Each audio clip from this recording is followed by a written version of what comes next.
TikTok time to rock. Good evening, good morning, good afternoon to everyone who's watching from all over the world. You guys keep interrupting my my intros with your stupid comments. Because keep in mind, I'm trying to give an intro and I just glance over at the comments and then I see TikTok on the zoot. It's like, and then that's followed by, you see the proof. Oh man. Oh yeah. Shame on y'all. Shame on you all. The travesty of the Al Zut story. There's no laughing matter. Although someone said something funny earlier. Hang on, let me see if it's true. Someone said something funny. Al Zut. Okay. Al Zut. We see what happens here. Okay, so look at this. Look at it. Someone said this earlier.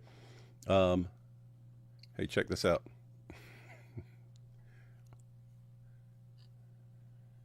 One second. Was not planning on doing this, but I just remembered, and then someone brought up Al Zut. So, what are you laughing at? What are you laughing at, Thaddeus? I'm pretty sure I know what you're about to pull up because I saw a comment that. But I don't want to give anything away. Good. Let's see what happens. Okay, so someone said if you Google Al Zut, the Google now has the AI thing that answers your stuff. All right, so here we have it, ladies and gentlemen. This is what pops up. If you Google Al Zut, you have this AI overview up here in the corner. It says, Al Zut refers to a historical group of people likely originating from the Indus Valley region, modern-day Pakistan and India, who were present in early Islamic society. They are mentioned in various Islamic texts and historical accounts, sometimes with the connotations of physical strength and sometimes in connections with events like the Zut Rebellion. We got this so far? So then we click on show more, right? Show more. And then here's what's funny. Someone messaged me about this. Ready? So here's a more detailed explanation. Origin and identity. The Zut were a people who lived in Sindh and Makran and sometimes were present in Arabia. They are believed to be related to the Jat people of the Punjab region and so on. Anyway, you go through this and what does it have right here?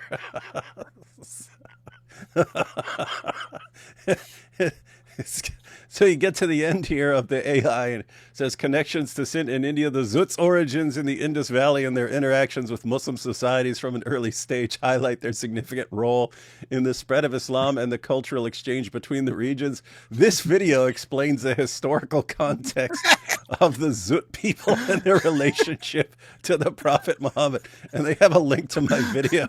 They have a link to my video on YouTube. They mounted the Prophet. Oh man, that is classic. Oh boy, that is funny stuff, Thaddeus. Definitely. There was and one of the things it said, relationship to possibly quote unquote writing the prophet. So, before you scroll all the way to the bottom. That's funny. That reminds me, it's weird because years ago, if you go back like 2010, 2011 and so on, when you looked up something on Islam in Google, my videos or articles would be like 3 or 4 of the top 10. Same thing on YouTube. If you looked up Muhammad or Aisha or any of those things, my videos would be like 3 or 4 of the top 10. Eventually, they did some spring cleaning and they started directing people towards more sanitized material. But anyway, so it's funny that it's kind of back with the AI. It's back with the AI. Now you can actually get recommended, but that's just funny. And what's really hilarious is I've said before, I'm semi joking in that video. I'm semi joking. I say I'm not fully joking because you do have this weird stuff in these sources. I'm semi joking in that I don't know what that means, but I can say what it sounds like. But I've been warning Muslims for the past, probably 2 years, that if they keep lying about stuff like Rebecca was 3 in the Bible, and they'll just run around lying like that. And the Catholic Encyclopedia says Mary was 12. And if they're just going to keep lying like this, what I said was, repeatedly, I'm not going to tell people to lie in response. I'm not going to say, oh, they're lying, so now we're going to lie too. But I will tell people, just go with the creepiest, most obvious interpretation of some of these weird passages, and don't give Muslims the benefit of the doubt on these. We are inclined to give the benefit of the doubt. In other words, when we read all these passages about Muhammad putting on his wife's clothing, that's what the passages sound like. It says he's in the garments of his wives, right? And you'll have people say, maybe that's a euphemism for this, or maybe that's an idiom for that, and they'll go with all these weird translations. Like they'll say, oh, it means house here. I was in my wife's house. It's like, it says dress. It says I was in my wife's dress. Where are you? Or it'll either say, you have passages that say in my wife's dress, and you'll have passages that say in my wife's garment. Where are you getting house from that? Where? Anyway, but we're nice. So it's just a tendency to give people the benefit of the doubt and say, okay, maybe, I don't know. I don't know what kind of figures of speech or what's going on from 7th century Arabia. So maybe. Those days are gone, ladies and gentlemen. Now it's just, it's a passage about these men of Al-Zut mounting Muhammad. We're just going to interpret that in the way that what it sounds like. And he comes back in pain and passes out and falls asleep on his companion's lap. His companion who was watching from behind the line. You know what that sounds like, guys. And we're going to get Mary. We need to get Mary on here to explain some of the evidence that Muhammad was, the things that were done to Muhammad when he was young that might explain why he's so weird and creepy when he got older. And keep in mind, this wouldn't stuff that's happening to him when he was young of a really serious abuse nature. This wouldn't be us criticizing Muhammad for this stuff. It would be trying to understand and so on, but it would kind of make sense of a lot of later really weird stuff and weird obsessions that he has. Anyway, wild stuff. So anyway, the warning to the warning to our Muslim friends is, you guys keep lying, just flat out lying about the Bible. And I warned you. I'm not going to encourage people to lie, but I will encourage people to take these creepy stories, share them all over the place, make fun of them, and not give you guys the benefit of the doubt on these. And I'm just showing you that video's on it. It's got almost 900,000 views already, and now Google is sharing it whenever anyone looks up Al-Zut. You should take this seriously, guys. You should take this seriously. Stop lying about the Bible. You want to criticize the Bible? Criticize the Bible. You want to criticize our beliefs? Criticize our beliefs. When it just becomes normal for you guys to lie in response to us sharing information, fine. I could get dirty too. And as you can see, and that's just getting started. We've got Muhammad's what Muhammad did in the grave of his dead aunt. We've got that whole story, and we know what that sounds like. And I'm going to make sure it really sounds like that. We've got that. We've got all the stories about Muhammad dressing up, prancing around in his wife's nighties and so on. It's going to be a bad year for you guys. Bad year. But can't say I didn't warn you. I mean, I gave you like 2 years to correct course. You didn't. You refused. So Thaddeus, why don't you? I got Thaddeus on because Thaddeus follows this stuff a lot more closely than the rest of us. And you've been really paying attention to this. What are we about to check out here, Thaddeus? All right. So brief version of everything that happened up until now. About 2 months ago, a Muslim channel called Behind Veils came out with accusations that Muhammad Hijab had tricked a woman into a secret mishar marriage, a secret marriage with reduced rights. Once the marriage took place, he immediately changed the terms to be, in his words, a sex-only marriage or a boyfriend-girlfriend relationship. I believe he also called it a hotel marriage. Obviously, he was only interested in legalizing having sex with this woman. She didn't. Pause real quick. Pause real quick. Just wanted to clarify for everyone. So, mutta marriage. So that's temporary marriage. You do find that in the Muslim sources, even in the Sunni Muslim sources. but there are conflicting reports in the Sunni sources. Some say, like everyone agrees that Muhammad allowed his followers to hire prostitutes for a while, at least a while. So they were going out into battle and they're a long way from home and they start moaning, "Oh, we're so far. Should we just castrate ourselves? What are we going to do?" And instead of saying, "Come on, act like men, show some self-restraint, show some self-control," he allowed them to hire prostitutes. And it would say they would just, give a woman a handful of flour or a garment or something like that in exchange for sex. So it was straight up prostitution. It was straight up 100% prostitution, but it was halal prostitution. They halalified it by saying, okay, you're going to have sex with this woman for an hour, so you're just going to marry her for an hour.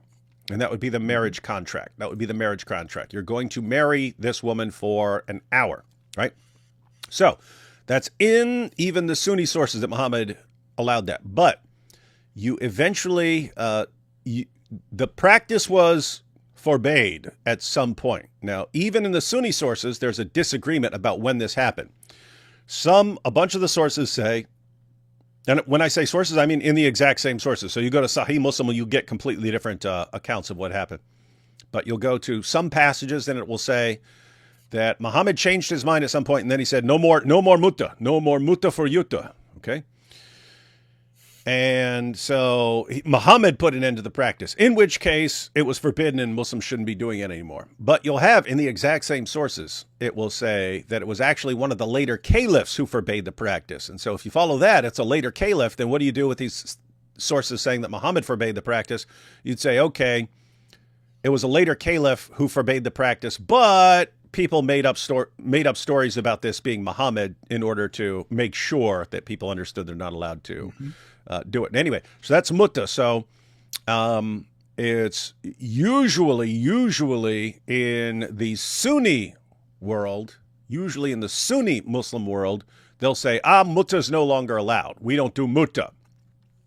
But what they will do is misyar, where you're marrying someone and the woman is renouncing certain marital rights or privileges or something like that. And she would agree to this. But what you find is the Sunni Muslims, they use misyar marriage exactly like they would use mutta, except they're not telling the woman, hey, I'm just marrying you for 3 hours or something like that. What they'll do is say, yes, I'll marry you. And they're planning to divorce her right after they're done with them. Yeah. Anyway, just wanted everyone to clear it because so when I say mutta and I call it mikmutta and stuff like this, technically it's mikmisyar and so on. My point is I'm throwing this in their faces because they're using it in exactly the same way you'd use mutta. In fact, it's worse because at least with mutta, you're upfront with the woman and saying, I'm going to marry you and I'm going to divorce you 3 hours from now. After I have my way with you, I'm going to divorce you. With these misyar marriages, they're just lying to the women. Yes, of course, I'm going to be your husband. We may have to keep it secret because I'll just be doing this in the hotel. But yes, I'm going to be your husband, and then they divorce them and so on, so they can exchange them for the next misyar wife. So when I say mutta, I'm just kind of I'm making fun of them for doing the same thing and actually worse than mutta. Anyway, just wanted people to understand the terminology that we'll be using. And all right, go ahead. Continue, Thaddeus. Yeah. You're absolutely correct. A misyar is very similar to mutta. Mutta has a predefined end date. Misyar does not. In theory, it could be a permanent marriage, but normally it is definitely very temporary. So the woman's name, or at least alias, what she goes by, is Aisha. So Aisha, as soon as she found out that hijab was changing the terms, he spent 3 years basically grooming her, thinking that he got her to a position where she'd just accept whatever he did. She did not accept it. They were very quickly divorced within days or weeks at most. And then she wanted there to be some accountability. She did, get her bride price. She did get her mar, but she wanted there to be accountability. Hang on. You're saying this thing only lasted a few? Yes. So this was short. Yes. Oh, okay. So we're hearing about it. We're hearing about it years later. And so I had always assumed that this was going on for years. It was a years-long thing. You're saying this was actually a short-term thing, and the years are basically her trying to get justice and That is correct. her trying to prevent this from happening again, and that's what's been taking the time. Yes. So she went to dozens, in her words, 100 plus Muslim scholars trying to get someone who would do something about this. Hijab was saying behind scenes that if you go public with this, I'll just say that, yeah, we were married and she was really bad in bed, so I divorced her. So it'll be an embarrassment on you. Now, the reason he didn't actually do that when it became public, or when it was threatened to become public, is because Hijab is terrified of his first wife. His first wife it was revealed, his first wife previously left him for about a year, took his kids with her, and disappeared on him. The last time he had a secret Mishar wife that she found out about, she's like, I'm out of here. I don't have to put up with this crap. And he's like, oh, I'll never do it again. I'll never do it again. Big tough Hijab got his wife under control. Wait, so hang on. So this would still be his wife, most likely, right? Yes, I believe that he is still married to her. I believe she did come back to him eventually. So hang on. So Muhammad Hijab and Ali Dawah, they've been talking about this. They basically brag about it, and it's like a laughing matter about how these guys are all just having all these polygamous marriages and so on. So Hijab in that clip with Daniel Hakikachu, he's laughing and joking and talking about, and he's actually describing which women take it best and so on in these polygamous marriages and so on. He says the revert women that it's like, oh, come to Islam where we respect women, and they're just trying to bang the women and so on. So they've been talking about that. Then there's the famous Ali Dawah show where they made women sound bad. They made their wives sound bad if they have a problem with them having second, third, fourth wives. And they said, it's basically your fault that we have to have secret polygamous wives, because we know you guys will complain. So it's your fault. Don't blame us for lying to you and saying, no, you're the only one for me, baby. Don't get mad at us. You're the ones who have a problem with it, so you're the bad ones. Mm-hmm. So it's clear that these guys were doing it. And so Hijab, as far as what he believes is right and wrong and what he believes Islam teaches, he's done nothing wrong. You're pointing out the only reason for him to hide this and cover it up is because he knows from experience his first wife will leave him, because she did it before when she found out he's got a side wife, and she finds out about it was secret, and she's like, I'm done, I'm out of here. He eventually wins her back. I'm sorry, I'll never do it again. I will never do this again. I swear by the great God Allah, I will never do it again. And then he instantly starts doing it again. And then this woman is threatening to expose him, so he can't just say, yeah, of course, yeah, and I changed. I didn't like her very much, and so I divorced her. Can't say that, because he'll be in trouble and will let the cat out of the bag. That's what you're saying? That's the real reason that he can't let this? Obviously, that's some interpretation on my part, but all the evidence seems to point that way. That interview, the Secret Wives episode of Bitter Truth, we thought it was really crazy and damaging when it came out, but in retrospect, every time Hijab is talking about a hypothetical or whatever, he's really talking about himself. So when he's like, some women, they just want to destroy you and they want to take your kids away, and that's why you have to keep it a secret. So that's what he is talking about, right? He's talking about himself there, and that detail was definitely explicitly given in the Behind Veils series of videos that Muhammad Hijab's wife had tried to take the kids away before. So it just shows, so many of the things in that video is just Hijab telling on himself. It wasn't super obvious at the time. We suspected it, but now it's like super obvious in retrospect. That's exactly what's going on. So as the saga goes on, so they released the first video with the accusations, a channel which is not from Muhammad Hijab, even though he tweeted, here's my response to this, and so on and so forth. A channel with an AI narrator, or at least a voice changer, some debate as to how exactly the voice came out, because it does kind of sound like Muhammad Hijab and its mannerisms and whatnot. But in any case, a channel with an anonymous channel comes out and denies things, tries to character assassinate Aisha primarily, but they also invoke another individual named Mohammed Tarane, a occasional visitor to Speaker's Corner, someone they know from the Dawah scene, who's appeared on Ali Dawah's show and Muhammad Hijab's show a few times in the past. He's not like super famous or super regular, but connected to them. They tried to invoke his name to say that, this is all made up. He was tricked into it. Problem is, for not Muhammad Hijab, Behind Veils had not said who it was connected to.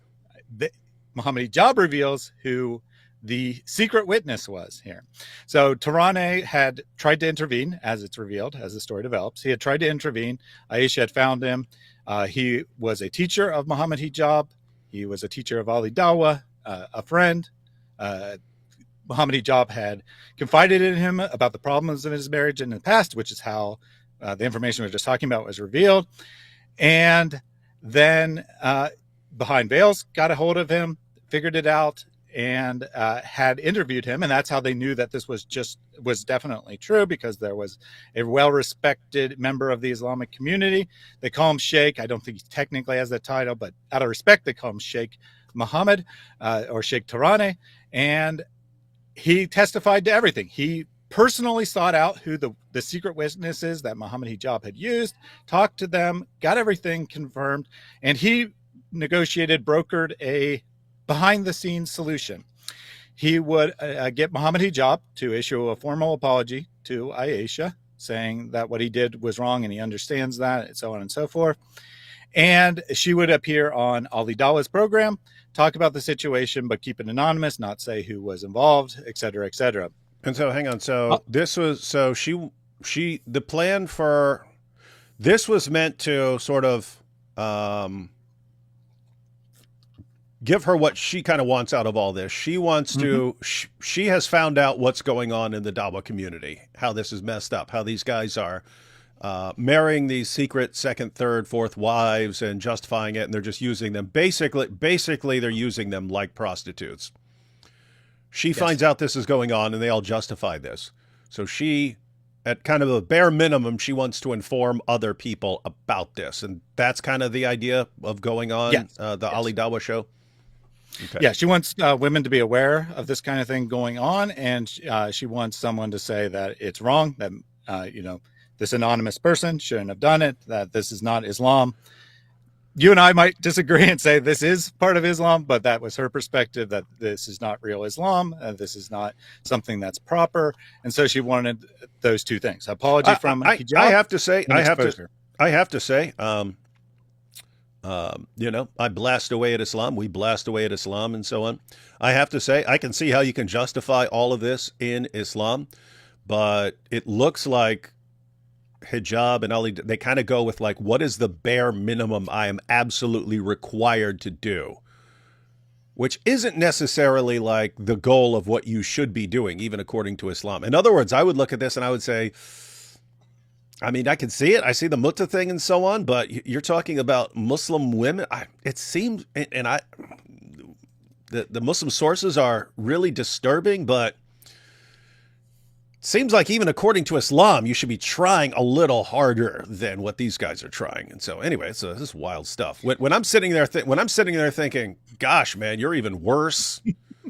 You're even worse than I think your sources tell you should be. That's messed up. But these guys become the heroes. Anyway, sorry to interrupt. I just wanted to No, that's absolutely correct. There is like a legitimate argument to be made that, maybe technically you can find justification for it. You can find fiqh or rulings that would justify your behavior, but it's certainly, the argument would go, it's certainly not the intent of the way things have set up for people to be able to just play games where they enter a marriage knowing that they're going to divorce someone in a week and the other party has no idea about it. So I can certainly see a good argument as to why this would not be in the spirit of, even what we would call very depraved Islamic teachings, even those much worse than is allowed.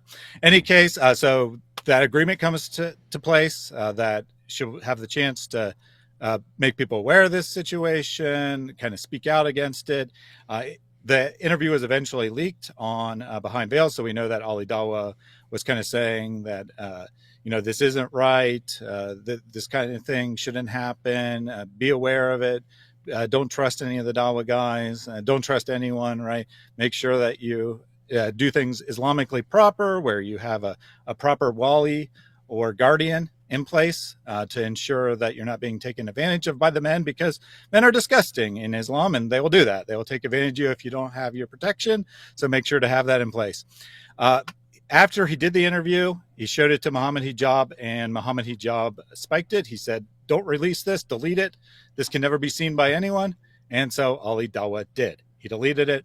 And then Aisha was in desperation mode. This was already like a year or so into her trying to get justice, maybe a year and a half as much.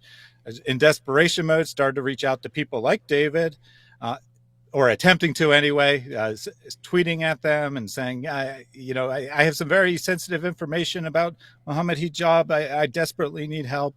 And then they'll try to use that against her later. But it was in desperation. It was after Ali Dawah betrayed her, didn't release the video he said he was going to release, and she didn't know what to do. But somehow she managed to get in touch with Salman from Behind Veils. They did an investigation. They spent 8 months verifying all the facts of the matter, gave Hijab the opportunity to resolve it behind closed doors, not have it become public, and he refused. In the final saga of the chapter of the Behind Veils thing, the reason why they ended up going public with it is because Muhammad Hijab started to blackmail Sheikh Tarane, started to tell him that if you go public with this, your career will be over. You'll be destroyed. What I need from you is I need a statement that you were tricked, that you had nothing to do, that you have no idea what happened, and so on and so forth. That once you looked into it more, you realized that Aisha was just lying, and yeah, you said something originally, but you were tricked into it. So he said that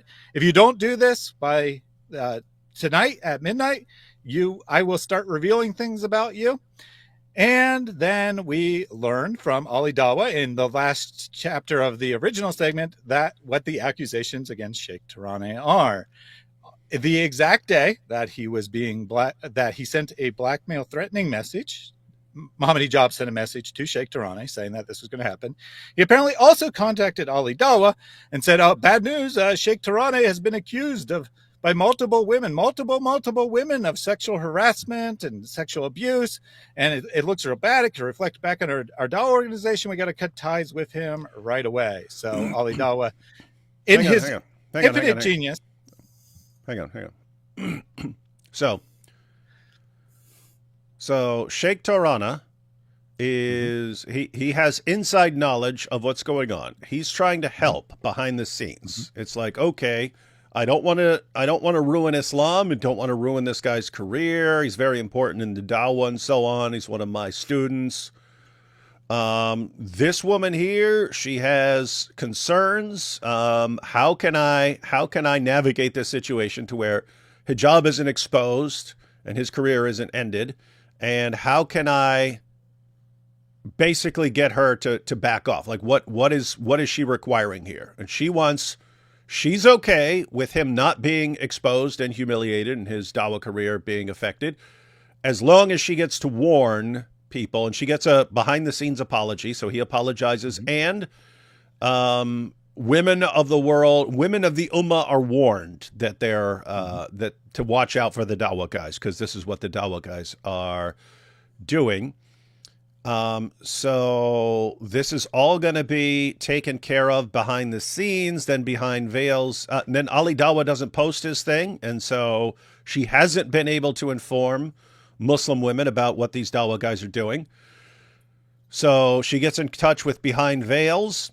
They try to deal with this behind the scene, and they're talking to Sheikh Tarana, and then Muhammad Hijab lets Sheikh Tarana know, after he's given some information, hey, you have to say, here's what you have to say, or I will destroy your life. And then he actually does contacts Ali Dawah. Oh my goodness, this Sheikh Tarana, he's doing all this stuff, which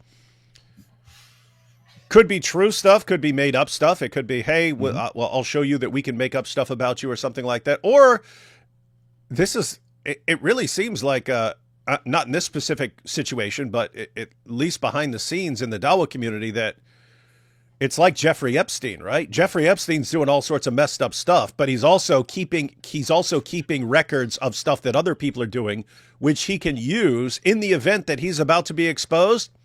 Hey, yeah, Senator such and such. We got an issue here. People are about to accuse me of this and charge me. I got some tapes of you, so you're going to want to clean that up, or you're going to be exposed too. So it seems like you've got all these Dawah guys, and they're all keeping tabs on each other, information on each other, so that in the event that one of them is accused of something, they all have to cover for the dude, or they'll all get exposed. And under no circumstances can anyone speak out against someone else, because guess what? You've been doing stuff too. And hijab, I mean, he said he would estimate at least 85% of the Dawah guys were doing these polygamous marriages and so on. And he's laughing about it and so on. But I mean, think about that. How much these guys are like passing around their hotel wives and stuff. Yeah, I'm going to marry her for a few months and then you can have her after me and stuff like that. They're passing around hotel wives and so on. They have all kinds of dirt on each other, right? They have all sorts of stuff. And so, hey guys, if I ever go down for anything, you're all going down. So you'd better protect me, which is exactly what Ali Dawah instantly does and so on. So this is just, this is like seriously, massively dysfunctional. I mean, Thaddeus, imagine the Christian communities like that. Like we're all like, right. We're all hiring prostitutes and stuff behind the scenes, but we all know we're doing it. And so, hey, Thaddeus, you better keep your mouth shut about what I'm doing. And if anyone ever accuses me of doing something, you better cover for me and be my alibi and witness on my behalf, or I'll expose you too. And it's like, this is sick, evil stuff, man. This is seriously dysfunctional stuff. Okay, so you were getting to the topic of Ali Dawah. I wanted to make sure I had all of that correct, because we've been through the previous videos and stuff, and it's just like it's hard to keep a timeline in my mind. But okay, I think I got it.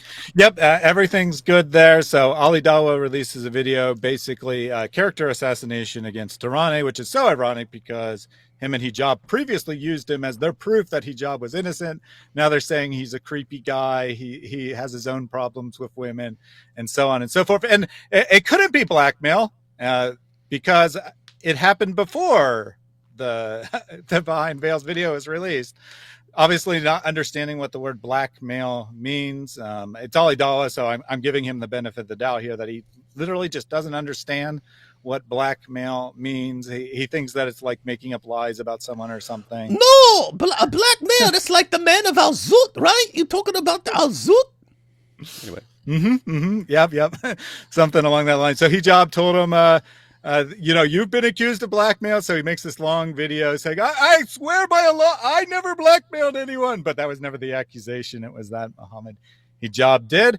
So that was a month ago. And a couple days ago, Behind Veils dropped a new video, and they took some time. Unlike, Hijab or Ali Dawah, they don't just run with something the second they hear it. They took some time, did some investigation, dug up some dirt on Ali Dawah, confirmed it, and now they issue their response to the video about Sheikh Taraneh, dropping some accusations against Ali Dawah, and then promising much more to come.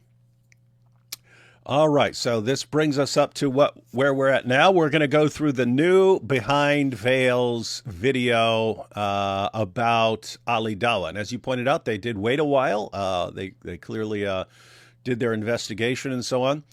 But, so the Behind Veils guys and Aisha, I've said this before, but they're like a manipulator's nightmare, right?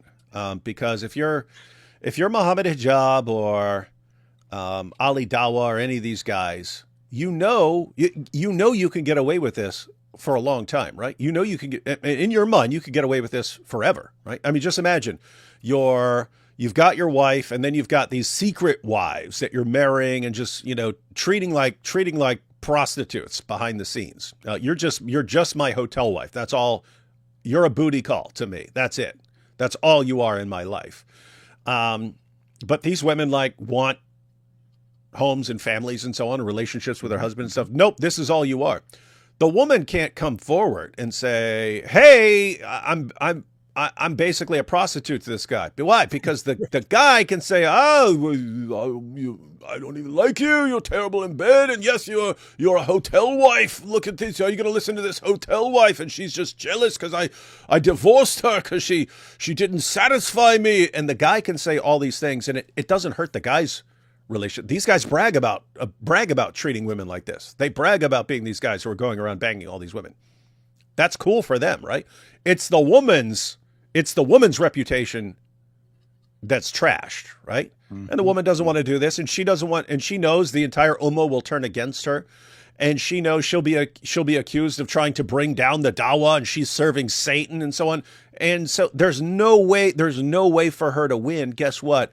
These guys know that. They know that they have these women in a position of vulnerability where they can horribly abuse them, and there's nothing the woman can do about it, because they'll sick the entire ummah on them, and their lives will be ruined forever.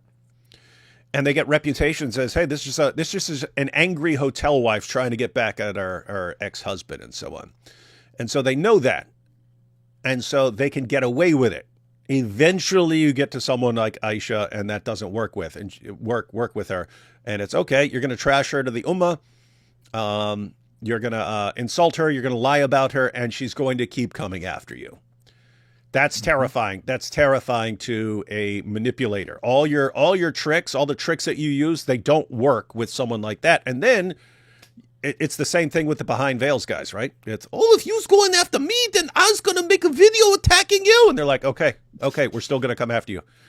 We're still coming after you no matter what you do. But I was going to make a video insulting you. Okay, we're still coming after you. Now what? Right. And that's just all the tricks you had for keeping people under your control, they don't work now. And so, guys, the ummah is panicking right now. There's a reason you don't see more people calling out hijab on this and so on. They're all doing messed up stuff behind the scenes. And so they're all in panic mode right now, because it's like a Me Too thing, where if one woman comes forward and she actually succeeds in exposing someone, there are going to be other women who are like, you know what? They are doing bad stuff, and I'm one of them, and you know what? I'm going to speak out too. So these guys are in total panic mode right now. And guess what? It's exactly what's happening. It's exactly what's happening. Muhammad Hijab and keep in mind, he's been doing this for who knows how long, with who knows how many women, probably dozens or something like that, because they just toss him aside anytime he wants. But Muhammad Hijab gets called on this, and then he calls in his help from Ali Dawah. Ali Dawah, you have to help me discredit all these people. And so Ali Dawah helps, and I know, I'll go after the behind veils guys, and I'll show they'll not to come after you anymore. Yeah, now, isn't it? And what happens? It doesn't work. And actually, Ali Dawah is pretty easy finding out you've been doing the same exact thing, you little pathetic pervert, you. Yeah, absolutely. I'd say one of the major revelations, at least for me, from this whole saga wasn't that these guys are doing bad things. I mean, that was not a surprise by any means, but was how much evidence they're all collecting on each other, how there's no trust within the Dawah community. I can't imagine, like, if I was speaking to a Christian pastor for the first time, I would trust him, right? Even if I didn't know him personally, let alone my friends that I've worked with before. But they're all recording each other in secret. They're all keeping evidence. They're all collecting stuff so that they can use it against it. And I will say that even on Ali Dawah's channel, even on the Not Muhammad Hijab channel, Muslims in the comments are by and large against it, right? They're by and large think this is terrible, this is horrible, it's wrong behavior. And yet you don't see any Dawah guys coming out and saying that. You'd think at least for self-interest, someone would come forward and say, hey, I'm going to be the champion and expose these creeps, right? But it's self-interest. It's self-interest, right. Thaddeus. It is it's self-interest, exactly. But yeah. Well, horribly. They can't, because they're all doing the same thing, is the point there. Yeah, so guys, this is actually a weird sort of scenario, because I'm really not interested in what these guys. I've always assumed these guys are doing messed up, creepy stuff behind the scenes, because it always things always eventually slip out, and so when you hear them, I've never been really interested in this stuff, except insofar as these are the guys who are claiming to be the pillars of morality, and they're here to save the rest of us from being so immoral and so on. there it's kind of relevant. But in this situation, it is just messed up that they have this basically an entire system in place. It's like, I mean, it's like the Epstein mentality takes over the entire Dawah community of they're all doing this behind the scenes and so on, and you don't want them to get away with it. It's like, Muslim women are still women, they're still human beings, and they're being horribly abused. And if their own community isn't going to help them, then other people need to help them. Other people need to step in and help them. And even in this situation where you do have some people like the Behind Veils guys and so on, who are willing to call out these guys, there's a huge power and influence imbalance there. The Dawah guys have way more pull, way more influence and so on, as far as silencing people and just drowning out their voices and criticisms and so on. So we're here to help a bit and so on, because it's also a serious issue. That matter of fact, let me just go ahead and play a quick clip of Ali Dawah here. Here's another reason that even though I seriously don't care what these guys are doing behind closed doors and so on, but it is a concern because of issues like this. You asked me, would I allow my daughter to get married at night? I'm saying the analogy is wrong, because our teachers the woman has to be sexually, mentally, and physically ready. That means if my daughter wants to menstruation, hold on, let me finish. If my daughter reached the age of menstruation at 9 years old, I would say you are ready. You are ready to get married. All right, so think about this. Now, one, we pointed out many times in the past, he's actually being better than his sources require right there. He's saying if she reaches menstruation. The Quran does not require menstruation. In fact, Muhammad Hijab points out in a video that menstruation is not required to have sex with a girl. And we've got these videos of Muhammad Hijab where he's talking to Sneaker and he's like, oh, imagine a girl, she's like 13, but she got nice wide hips. Yeah, you're telling me you wouldn't want that, and stuff. But think about this. It's not just that these guys have their hotel wives and so on. You've got the Dawah community, and these guys have daughters. And these guys believe that it's perfectly acceptable to have sex with a 6, 7, 8-year-old, 9-year-old, and so on. But they understand you got to keep it secret, and you got to keep it secret from, your wives and so on. It would not be surprising at all if these guys are passing their daughters around to each other, because that's how sick and evil they are. Anyway, I'm pointing that out. I'm saying if you have a bunch of guys and they believe that, yeah, I can have my main official wife, but I can be doing all this stuff on the side just in hotels with my secret wives that no one knows about. And they also believe that it's okay to have sex with little girls. Okay, there's some. Let me put it this way. I'm sure there's serious, massive, messed up pedophilic abuse going on behind the scenes. I just don't know how widespread it is. I just don't know how common that is. I know it's common for these guys to have secret second wives and polygamous marriages and so on. We know that's common because Hijab admitted how common it is. Hijab admitted how common it is. I don't know to what extent this involves younger girls and things like that. So this isn't a situation where you could just say, well, I don't care what they're doing behind closed doors. They're doing some messed up evil stuff behind closed doors to women and girls who are created in the image of God and who should be treated better. And if they've developed an entire system for keeping these girls in a state where they think this is fine and normal and this is acceptable to treat them this way, then you got to bring down Islam as well in the process, because this is sick, evil stuff. All right. Yeah, two things on that real quick. One, Ali Dawah has shown great interest in single mothers for himself personally. You can draw your own conclusions about what that might mean, why he's so interested in single mothers. I wouldn't normally think it meant anything, but you can't give these guys the benefit of the doubt, sadly. And two, it's a documented fact that most women who get into this mishyar marriage, if you want to call it a marriage situation, in Egypt, especially, where it's very popular for rich businessmen from the Gulf Coast to vacation. They vacation in Egypt. They usually get into it around between like ages 12 and 14. Their poor families sell them into it, basically. They see it as an opportunity for income. And it's not uncommon for one of these girls to have 20, 30, 40 marriages before she turns 18, or at least before she leaves her parents' house. Most men probably aren't all that interested in someone who is 9, but I'm sure there is availability for a man who would be interested. Let's put it that way. All right, well, guys, we're going to go through this new Behind Veils video where this one's directed towards Ali Dawah specifically, and what an evil, lying scumbag. We already knew this about Ali Dawah, but there's stuff we didn't know about Ali Dawah in here. So we're going to check this out. We'll take these first few super chats real quick, and then we'll jump right into the video. From the perspective of Ibn Masud, set to Jolene. Oh, the song Jolene, Dolly Parton. I only know the chorus. I know it's Jolene, Jolene, Jolene, Jolene. I don't know how the rest of it goes, so I don't know the word. Anyway, Al-Zut, Al-Zut, Al-Zut, Al-Zut. A group of them stood ready and naked. Al-Zut, Al-Zut, Al-Zut, Al-Zut, Al-Zut. All night long it was they mounted Muhammad. I hope that was close. Well, was that close, man? I have no idea. I don't know the song. You don't know Jolene? I would have assumed that you're an undercover hillbilly. Ida says a sparkling diamond. I don't know what that's a reference to.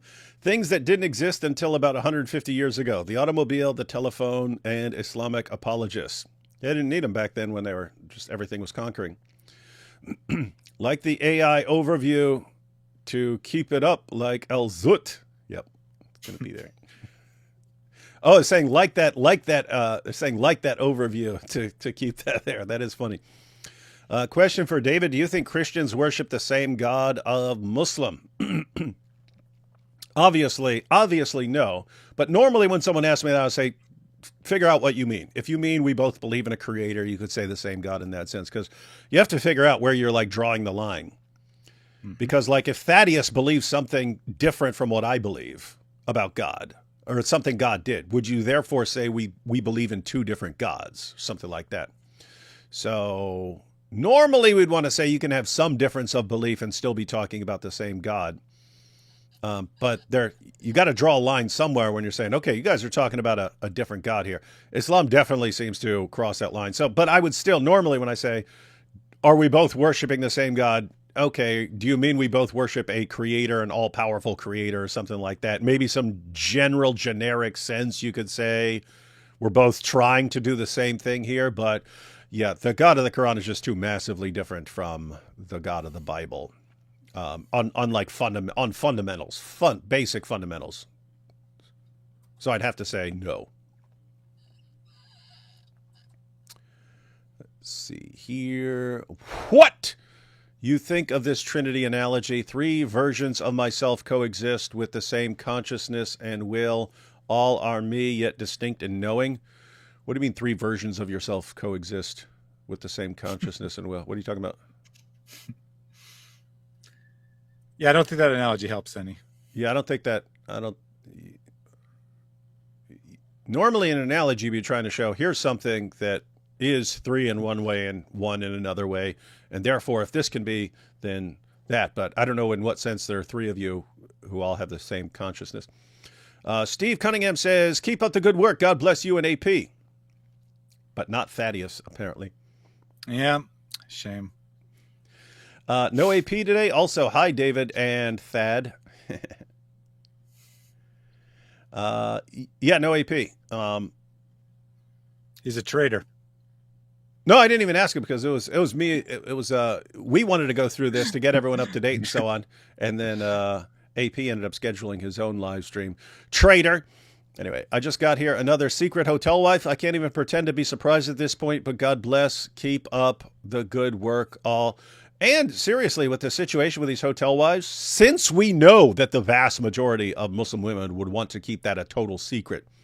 Like even if they were totally duped into getting married for 2 weeks or something like that and just being a hotel wife. And so the vast majority of women who would fall for something like that would not want it known that they fell for something like that. So they keep it quiet. So if we're hearing about some of the hotel wives, how many more do you think they are?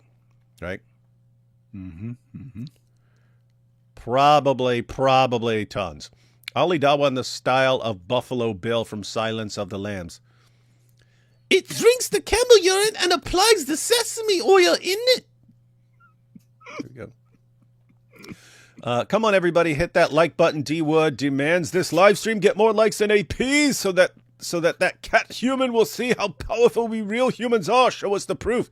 Yes, we do want, whatever else happens, we want this live stream to get way more views and likes than AP's live stream.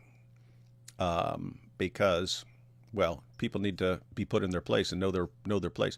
These guys are like Muhammad. What's next? Are they going to go after the Al-Zut people next? Inshallah, always stay behind the Diddy line. None of that would surprise me. I mean, especially when Muhammad Hijab was sending us those messages. What were those? Hang on. I had those somewhere. Oh, here we go. Yeah, remember when Muhammad Hijab used to send us all these messages like this? You two can play with each other. Get on your knees for T-Wood. T-Wood can give you a golden shower. Go ahead and give T-Wood what they want. Let T-Wood give you a golden shower. Get on your knees for Master Boy. You can suck that. Blah, blah, blah, blah, blah. Look, I know you need a slave. Golden shower. Get on your knees for your master. It's like over and over and over again. Over and over again. And people are having to look this stuff up. I remember when we were live, they're like, I just looked that up, what he's talking about. This is gross. Don't look it up. Don't look it up. Don't look it up. And so anyway, if that's where his mind goes when he's criticizing stuff, it goes to gimps and golden showers and all this stuff, then who knows what this dude's into behind scenes. Just like their prophet, they're doing weird, creepy things behind the scenes. Yes, this is true. This is true. Using a square and a triangle to refute the Trinity is like using apples and oranges to disprove a color. Plus, a folded square makes two triangles. Trinity. Yeah, that was, no one's disputing that was just disastrous from beginning to end with Ali Dawah. Like, somehow that made sense in his mind, just like, oh, I'll have Smiles to Jenna be dangling grapes in my mouth during my debate. Yeah, that will really impress people. The man's not a tactical genius. So anyway. I was a Muslim until I read the Quran. No way the one true God could be so Islamophobic. That is true. That is true. Ida says it's a super sticker. Oh, okay. Hang on. Going back to what Ida said. I said I didn't get it. Let's go back. All right. I got it. I thought, Ida, I didn't see it said super sticker. It just said sparkling diamond. And I thought, what? I don't understand. What did I say? Okay. Super sticker. Thank you. Thank you for the clarification, Ida. Have you seen the Mutta Master song by Sal Resinos yet? No, I don't think I have. I'll have to check it out. Sal is a musical genius, ladies and gentlemen. Mutta marriage doesn't make prostitution more moral. It just degrades marriage. It's so stupid, and yet they claim moral superiority. Yeah, that's what Islam does. It just says, okay, here's all the perverted or violent stuff you want to do. We're just going to make it so that God wants you to do all that stuff. That's it. Oh, you want to bang lots of women? Oh, okay. Well, we'll make a religion where you can bang lots of women, and it's all cool with God, and God wants you to do all this stuff. You want to go around slaughtering people and feeling strong, and I'm humiliating them and taking everyone's stuff? You want to be exactly like the mafia in terms of, hey, you got to pay us protection money. You want to be exactly like that and believe it's all from God? Have we got a religion for you? But, yep, that's what it does. And then they'll simultaneously be claiming moral superiority. I'm confused about Sunnah 2, keyword strange place. Can you help with this verse? No, not right now. I'm not going to be looking stuff up right now during this. There once was a group of Al-Zut who were naked and black as your boot. They rode Mo like a boon. They even split his full moon. Next morning, Mo said, I'm kaput. This is all very Islamophobic, and I'm glad that someone had pointed out the Islamophobia. If this happened in my family, it'd be a scandal. I bet it would, because you have a good family, Isa, which we can tell by you being very nice and well adjusted. So we can tell your family did not massively mess you up. Anyway, all right, guys, let's go ahead and jump into this video. Anything else before we jump into this? Nope. I think we're ready. All right, guys. Here we have it, the latest from Behind Veils. There's a point when silence becomes complicity, and there's a point when deflection becomes deception. Today, I'm responding to a person who has built his entire defense around diversions, deflections, and both spiritual and emotional theatrics. That could pretty much describe just about anyone in the Dawah community. Yeah, it's a mystery who he's talking about for sure so far. Yeah. That's messed up when you could describe someone deception and theatrics and abuse and everything. You're like, well, that could be like every person I know in the Dawah scene. None other than Adi Dawah. There we go. It's Ali Just Dawah. a month back, Adi published another video trying to shoot back against damning revelations in the Muhammad hijab case.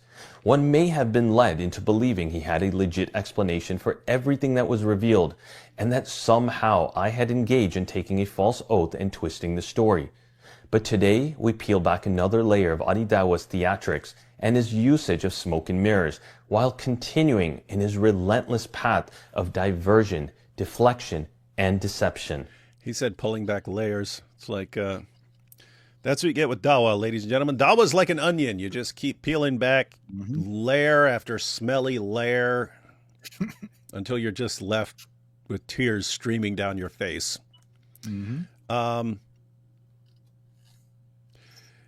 It is interesting because when he's saying that Ali Dawah may have actually convinced some people, I'm thinking who?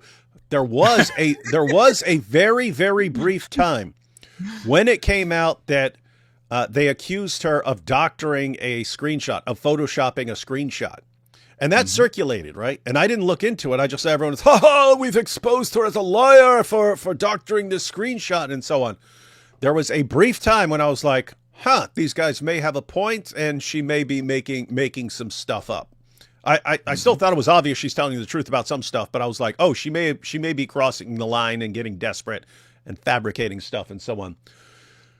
Once it was shown that that was fake, that they're the ones who photoshopped the screenshot to try and to discredit her and that they made it up, there was never even 1 second I trusted any of the guys on the Muhammad hijab side after that. Like nothing. Like, there's nothing they said. Even when, we did a deeper dive into the Sheikh Torana thing and now it's going to explode. Like, I don't believe a word you guys are saying after this.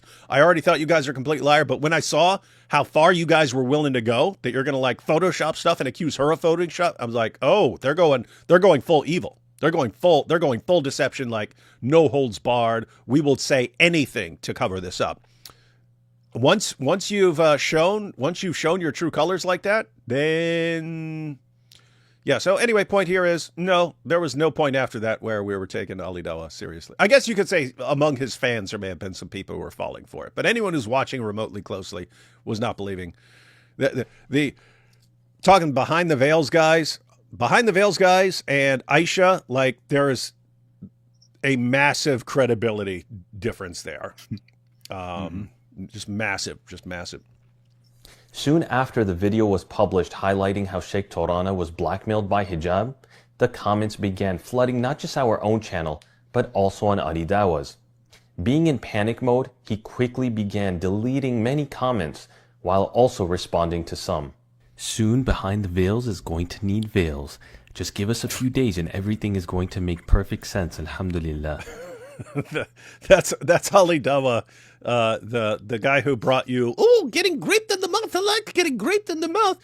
And look, this is a square and this be a triangle. Yeah, look, you put it together and make like a house. Yeah, that tactical genius tried to be witty here. Soon Behind the Veils is going to need veils. Oh, so witty, Ali Dawah. Don't worry, we was just waiting for Salman to come up with these allegations. The final nail in the coffin coming very soon. Once you guys find out why our ex-teacher was really in hospital and why we really distanced ourselves from him, Salman jaw's going to drop.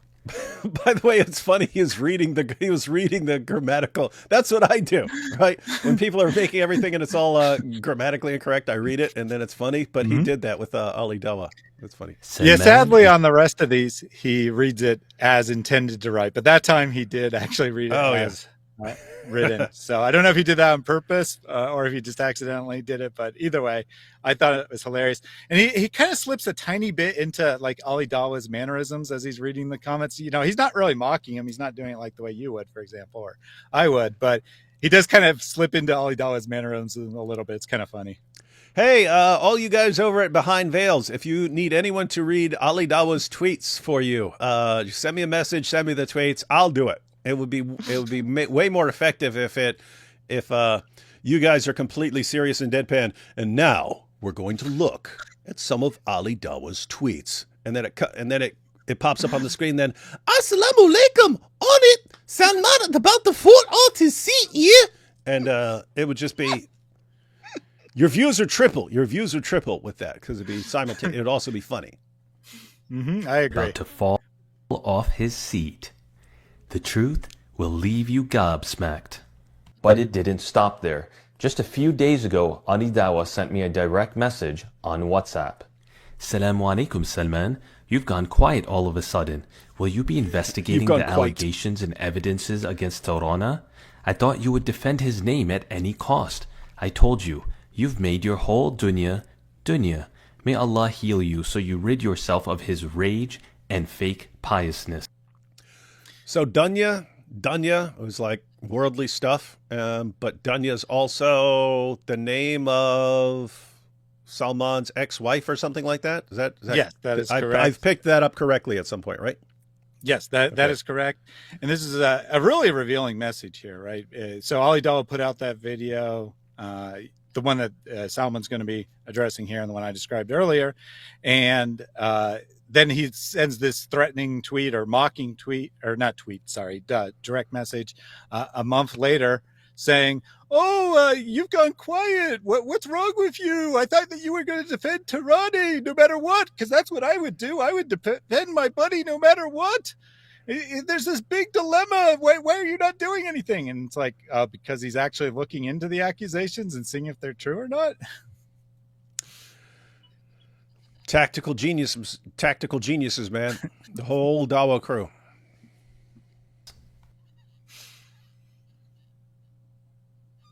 I swear upon Allah subhanahu wa ta'ala. Uqsum billah. May Allah subhanahu wa ta'ala curse me if I have ever blackmailed Muhammad Tarani. Wallahi, billahi, uqsum billah. I ask Allah subhanahu wa ta'ala to deal with me if I blackmailed or I was involved in something to hush him or something he knew. So just to be clear, Muhammad Hijab blackmailed Sheikh Torana into backtracking on what he had disclosed. And Behind Veils discloses this. They show that Muhammad Hijab blackmailed. And then so Ali Dawah gets on I swear by Allah, I didn't blackmail him. All to make it's like these are the things that are made for like the vast majority of people who aren't following closely. And so they aren't following the Behind the Veils videos and stuff like that. And so they would look at this and go, oh, people are accusing Ali Dawah of blackmailing this sheikh, but Ali Dawah swearing by Allah, so we know we can trust him. Why would he be saying this? We know we can trust him when it's all smoke screen. It's all smoke and mirrors. He wasn't even the one accused. I'm getting this right? Yeah, so I mean, there's two possibilities. Either Ali Dawah intentionally is deceiving here, or someone like Hijab told him that he was accused of blackmail, and he was just so stupid that he actually believed it. It's like, I'm going to respond. I didn't blackmail anyone. So you take your pick which one it is, stupidity or malice. It's always hard to tell if Ali Dawah for sure. He does make it difficult. And Sheikh Torana never said you blackmailed him. He said he... Oh, people called him out in the comment on his own video. His own comment, yes. Oh, so he said, P.S. Salman and Sheikh Torana never said you blackmailed him. He said Hijab did. Yeah, so Ali Dawah, come out. It's very simple, Ali Dawah. You and Muhammad Hijab come out and swear that Muhammad Hijab never blackmailed Sheikh Torana. We'll definitely believe you guys because we think you guys are men of truth who always say what things that are completely true and would never lie. Hijab did. I have an opportunity, a obligation to clear my name. I've never blackmailed him. Let's make something absolutely clear, Adi. That's no actually one my said you favorite part. blackmailed. What's that? That's my favorite part of Ali Dawah's video, and I wanted to stop it because someone doesn't really address it, but he says, all this is happening, and then suddenly I see this opportunity. Obligation to expose Sheikh Tarani and clear our Muhammad Hijab's name. So someone doesn't actually comment on it, but the moron had a Freudian slip there, said opportunity instead of obligation, and then didn't even edit it out of his own video. Hang on. Subhanahu wa ta'ala to deal with me if I blackmailed or I was involved in something to hush him or something he knew. Salman and Sheikh Torana never said you blackmailed him. He said Hijab did. I have an opportunity, a obligation. Oh, okay. You're saying, you guys catch that? So he's about to say, I have an opportunity to expose him, but I have an obligation. He switched it, right? Clear my name. I've never blackmailed him. Let's make something absolutely clear, Adi. No one said you blackmailed Sheikh Torana. Cut out the sobbing theatrics as if all of a sudden you're the victim. We said Muhammad Hijab is the one who blackmailed him. And guess who confirmed that? Unfortunately, this brother Muhammad Hijab, he started blackmailing me. So Adi, all your oaths, your drama, your whining, all deflection. You're pretending to be the accused, all in an effort to draw sympathy and distract the public, when you were never even the target. Or maybe it's just your guilty conscience that kicked in, especially with you knowing that Muhammad Hijab was going to start exposing Sheikh Torana. He's going to expose things about me. I'm sure the claim is Hijab blackmailed him and not you. The claim is that you knew that Hijab has done this and you're playing cover-up. Okay, so it just sucks that we have to be so meticulous and clarifying everything that's being said, guys, but you're dealing with people who are going to use smoke and mirrors at every turn. So everyone needs to keep, because guys, this is not done. Trust me, this is not done. There's more coming out. Trust me on that. I'm not a prophet, but I'm telling you in advance, more stuff is coming out. That's the main reason we're talking about this right now, is because you need to be ready for more stuff that's about to come out. You need to be correct on all the details, and you need to be doing what people are doing in the comments there. So that's, hats off to everyone who's going and correcting Ali Dawah in his own videos and so on. Muhammad Hijab blackmailed a sheikh into backtracking on what he said in order to cover for Hijab. The accusation is that Hijab blackmailed a sheikh, and it really looks like Ali Dawah knows about it the entire time. Looks like Ali Dawah knows about it the entire time. And then Ali Dawah was like, but I never blackmailed him, though, so I swear by Allah that I never blackmailed him in it. And what is that? What are you responding to?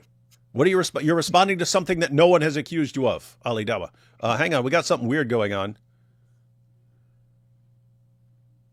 Hang on. What is this? What is it? What is this? What are you doing here, dude? You got your own live stream. Are you just coming over here to try and tell people to go to your dumb live stream when no one likes you? Oh yeah, join my live stream. Now, no, I actually canceled my live stream because I noticed that you're also going live, and I thought I cannot be like that. I cannot pull all those viewers away from David Wood's live stream, so I better cancel mine and redirect everyone to his instead. So yeah, all those mean things I said about AP, I take them all back. Yeah, what, you believe what AP just said right there? So, but no, I'm just kidding. That's actually not why I canceled. I canceled for a completely different reason. I know. That's why I was like, obviously, because that was obviously a bogus reason right there. Yeah, powerful. Okay, so AP, we are just going through the new Behind Veils video where Ali Dawah was pretending to respond to an accusation against him that literally no one raised. So they accused Muhammad Hijab of blackmailing a sheikh, and then Ali Dawah, I swear by the great God Allah that I did not blackmail anyone. I didn't do it. It was not me. It wasn't me, Lisa. Anyway. I did not hit her. I did not hit her. I did not blackmail him. So anyway, we're going through this, and our good buddies from Behind Veils is just wrecking Ali Dawah, and the comments on his own videos are completely destroying him. But back to this. Honestly, why is everyone so dumb? The whole video is saying Ali never blackmailed Muhammad Torana. Fine, but the actual accusation was not that Ali Dawah blackmailed Muhammad Torana. It was that Muhammad Hijab did. Subhanallah, how is everyone so stupid? So Ali can make 1,000 oaths, and yeah, it's true, because he was not involved in that particular issue. But the whole premise wasn't that he did. The whole thing was that it was Muhammad Hijab did, not Ali. It's a sad state of affairs for the Ummah that these online guys are now just the new celebrities that the poor, uneducated Ummah look up to. It's really just the Muslim version of reality TV shows, where the celebrities benefit by being popular and make money while the masses get dumber and waste their time. Ali is also a master of taking one point and making a 30-minute video about it whilst conveniently disregarding everything else. That's not a W. Yo, seriously? I mean, it just, right now is when it hit me, like the parallel to what they do in Dawah. Dawah is basically pretending to give a response when you're not, right? You pretend to give a case when it sounds like you're giving a case. You're showing how confident you are, which makes people who aren't paying attention think you're giving a case, but you're not really answering anything. You're not really answering any objections and so on. You're just pretending to. But that's, Ali Dawah just takes the skills of a da'i and applies them to a scandal. And, oh, I pretended I was answering all this, yeah? And it's funny because it's not working. People are like, no one said that, dude. Why are you responding to something, making a 30-minute video responding to something that no one said? It looks like you're just being deceptive and trying to act like you're responding to it, which, by the way, guys, that's what Dawah is. Anyway. But what if he was just trying to make sure that he's going to, that he responds to something that he thought might be said in the future? That's true. This is a preemptive. I'm preemptively answering the criticism. Yeah. What were you saying, Thaddeus? These are the comments on his video, right? These are people that would be the most receptive of any people to what he is saying. And many of these have dozens of upvotes, and these are the ones that he didn't delete. So it looks really bad, right? It looks really bad for him. His own community is seeing through his nonsense. They beat me. They beat me in the comments section. They beat me in the desert, yeah? They beat me in the desert and in the comments section.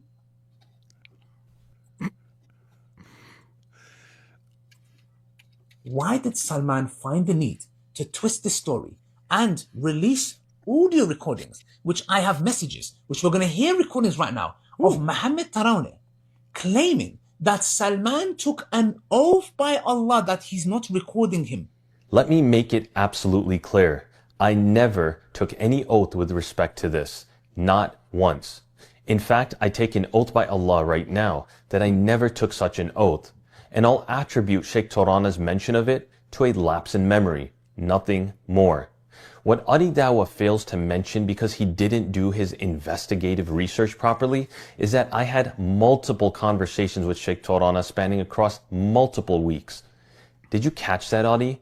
Multiple conversations. If you're having a hard time comprehending that, let me provide some visual assets to help reinforce and infuse that into your comprehension. Oh, visual assets. Yeah, let me see them. Is it going to be a triangle and a square? Allow me to repeat. I had multiple conversations and text message exchanges with Sheikh Torana spanning multiple weeks. Not once, not twice, not thrice, not 4 times, not 5, but a total of 6 different conversations. That's this many. Hours and hours of discussing the case regarding Muhammad Hijab and Ali Sister Dawah, Aisha. that's this many, yeah? Yes, in our first conversation, I told him I was not recording when he specifically asked me about it. That was long before I saw how deeply distressed he had become, especially with him being blackmailed by Muhammad Hijab. It was only after seeing how he was being pressured, manipulated, coerced, and deteriorating emotionally and physically that I began recording. not to harm him, but to protect him, to protect the sister, and to protect the truth. And that is what will happen, that he ends up being able to use those recordings to the benefit of Sheikh Tarani, to show what was actually going on, not just the forced blackmailed apology or half apology. He doesn't even really come out against it despite being blackmailed. But regardless, it was able to show the whole thing and show how his honor was attacked by hijab and Ali Dawah. That said, if you did say in the first conversation that you weren't recording it, the natural assumption would be that you weren't recording the other ones either. So there was at least a tiny bit of deception, I would say, from behind veils in recording these things. And in defense of behind veils, I mean, it seems like everyone's recording everyone because they all they all understand this is the situation they're in with stuff that's going to happen. This is just massively dysfunctional, man. Anyway, I'm glad the behind veils guys recorded the conversation. And I imagine Tarani is happy about it as well. But I just wanted to be completely fair and say there was at least a tiny bit of deception on their part recording it. Now, I don't think they would have ever released the clips without permission. I don't think they would have done that. But at least for their own records, they recorded it and proved to be beneficial. Yep. And really, I mean, yeah. Even if you're not planning on, even if you never end up releasing, it seems like you have to, just given the sheer volume of lies people are willing to. It reminds me of like when I used to have to go to the Dearborn Festival, and even if we didn't want to release footage of certain stuff, we would always have a camera running, even if it's just there in my hand, because there's like chronic lying. There was just this. You'd be walking through the festival, you'd be doing a couple things, and the next day you find out, oh, you did all this stuff, and it's being reported on social media that you did all this stuff, and you're like, I didn't do any of that. And you got to the point where like, I literally need to be recording from before I even walk into this place until I'm going out, so that I can show what was done. And we actually like use that in court. That's what actually saved us in court. Police officers, the mayor, everyone was lying. Everyone is lying. They did this and they were screaming. It's like, show us on the video. We're recording the entire time. And that's why we ended up getting off that stuff. But I mean, it seems like they all understand we have a community where tons of people are very quick to lie. And therefore we always need the receipts. Messed up. Guys, can you imagine if we had to be like that? If every time I was talking to you, Thaddeus, or every time AP, every time I'm chatting with AP, I'm like, I got to record this in case he lies about me later. It's so weird. That's what I do all the time, man. Of all our private conversations, I have a whole disc full of like dated and everything. It's like who was present and so on. Now people are going to be trying to hack into your stuff. I will have the proof. If I can hack AP stuff, then I can get the proof. Only did Salman backstab Tarani, he threw him under the bus. You are truly delusional and a master of gaslighting while trying to speak with so much conviction and putting on full display your performative piety. That's what I was just saying. They're taking all the skills of a da'i and applying them to this situation, right? Everything you're saying about this is how messed up you are, this is what you do, and you're applying that to what you're doing about this scandal. But every description that Salman gives is like, that is what the Dawah guys are now. That's like a description of what they do. This is creepy, man. You accused me of backstabbing Sheikh Tarani and throwing him under the bus. But it wasn't me who backstabbed him, was it? It was you that went on a tirade elaborating on allegations and investigations about him. The same man you and Hijab tried to use as evidence, but then quickly turned against him when his testimony backfired and no longer served your purpose. Ali, let me remind you of the message you sent me shortly after the video featuring Tarani's testimonies. I was waiting for you to finally... Wrong. I was waiting for you to finally release this video, yeah? Now the whole world is going to know some pretty damning stuff about Muhammad Tarani, isn't it? That's how you're supposed to read it. You released this video. Now the whole world is going to know some pretty damning stuff about Muhammad Tarani. What an embarrassment. You accuse Salman of throwing Tarani under the bus and proceed to literally do the same thing. This is school playground drama. The fact that you aired the Sheikh's dirty laundry only proves he was being blackmailed. Let me tell you, brothers and sisters, because Mohammed This is so weird. There's an investigation going on before Salman's videos. So we could not orchestrate this. We can't have 10 plus people coming forward of harassment. Organizations I can't name for legal reasons. You used him when it benefited you, then threw him to the Man, wolves. hold on. What's up? It's so funny because the whole Islamic attitude is all the time that the Ummah is supposed to stick together and trust each other and all that. And here we are seeing right now, as everything unfolds and as everything is the whole dirty laundry is put out, that none of these guys actually trust each other. They're all like plotting behind each other's backs. What the heck? Yeah, they're all recording and threatening each other and keeping records of each other, of everyone else's dirty deeds and so on. And then, by the way, for anyone who's watching and isn't really understanding why Ali Dawah would attack the Sheikh, right? Attack the Sheikh. Well, Muhammad Hijab and Ali Dawah. Blackmail the Sheikh and then attack the Sheikh and expose the Sheikh and put all this dirty laundry out there. Oh, you can't trust this Sheikh. You can't trust that Sheikh. That goes beyond this mere case. That goes beyond, right? This isn't just about this current case. That is a warning to people in the future. Right? Don't think we won't go through on our threats. We will. We will.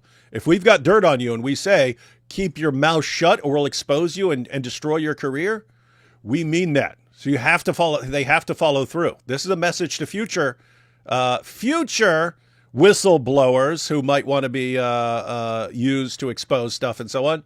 Don't do it. Don't do it, because Ali Dawah will expose and destroy your life. Creepy stuff. Yeah, absolutely. This is clearly going through with the blackmail, but I just want to clarify the timeline of how Tarani got involved here. So the first, as far as public goes, the first Behind Veils video says that they've talked to a sheikh, they've gotten a witness, but they don't name any names. Then Not Muhammad Hijab releases his response to it and says, well, Sheikh Tarani said this, and Sheikh Tarani said that, and Sheikh Tarani. And then after he's been dragged into it by Muhammad Hijab, then Behind Veils acknowledges that Sheikh Tarani was a witness to it. And then after going through the whole saga, in the very last episode, they revealed that Tarani had been blackmailed the whole time. They kind of implied it at the start when it was just an anonymous sheikh. They said that like he ended up in the hospital and such. But then they go through the explicit accusations in the last one. And then after that, Ali Dawah releases the video that we're looking at now. So when exactly did Behind Veils throw him under the bus? The only reason they brought up the name and showed the evidence was because Muhammad Hijab had invoked his name and used him as evidence. And then once that was done, Behind Veils defends him, basically, right? They released the clips that show that he was being genuine, that he was being forced into all this and whatnot. Then Ali Dawah literally throws him under the bus, goes through with the blackmail, reveals all the accusations that have been made against him, or at least allegedly been made. We're not actually 100% sure they're even real allegations to begin with. But even if they're real, I mean, that's what blackmail is most effective, right? Someone did something they're embarrassed about or illegal or they don't want anyone to know about, and thus you can use it against them. If you're making it up, it's not nearly as effective as if it's true. So the idea that, oh, it couldn't be blackmail because people came forward with these accusations long ago is just utterly nonsense. That's really, what a community, man. I wish, this makes me want to convert and become part of this awesome community. Their hand protected his name, praised his integrity, despite him being blackmailed. I gave him my word that I would defend him and that I would defend the truth. I'm very disheartened just hearing this, but as I said, subhanAllah, please let me know anything that's happening and I will do my utmost any way that I can to ensure that I defend you and defend the truth, inshallah. You see, that you defend me, but Jazakallah khairan, may Allah reward you. You see, I actually gave him my word that I would defend him for speaking the truth. Unlike Yuani, who actually attacked him for speaking the truth. all after using him and playing multiple voice notes from him in an effort to support your narrative. But then, all of a sudden, when he was no longer an asset to Team Hijab, you had to, quote, free yourself from him. If this harassment's a truth, that's the 4th time it's happened. I have to free myself from him. Absolutely. I'm so noble. I'm so noble that I has to do the right thing, yeah? Yeah? You got the most evil scumbags in the world on Team Hijab, and then talking about how We have to do the right thing to protect the women's, yeah? Yeah, he has to free himself of them when he learns of these accusations that he learned about in February by making a video about it in May. Very plausible. Smart, Ali. Convenient timing. Use him when he benefits you and discard him when he doesn't. You know, that tactic sounds rather familiar, maybe a bit like Hijab's deceptive marriage to Sister Aisha. Use them when they're of benefit and discard them when they become a liability. And lastly, the reason I'm doing this video is to free myself of Muhammad Tarawih.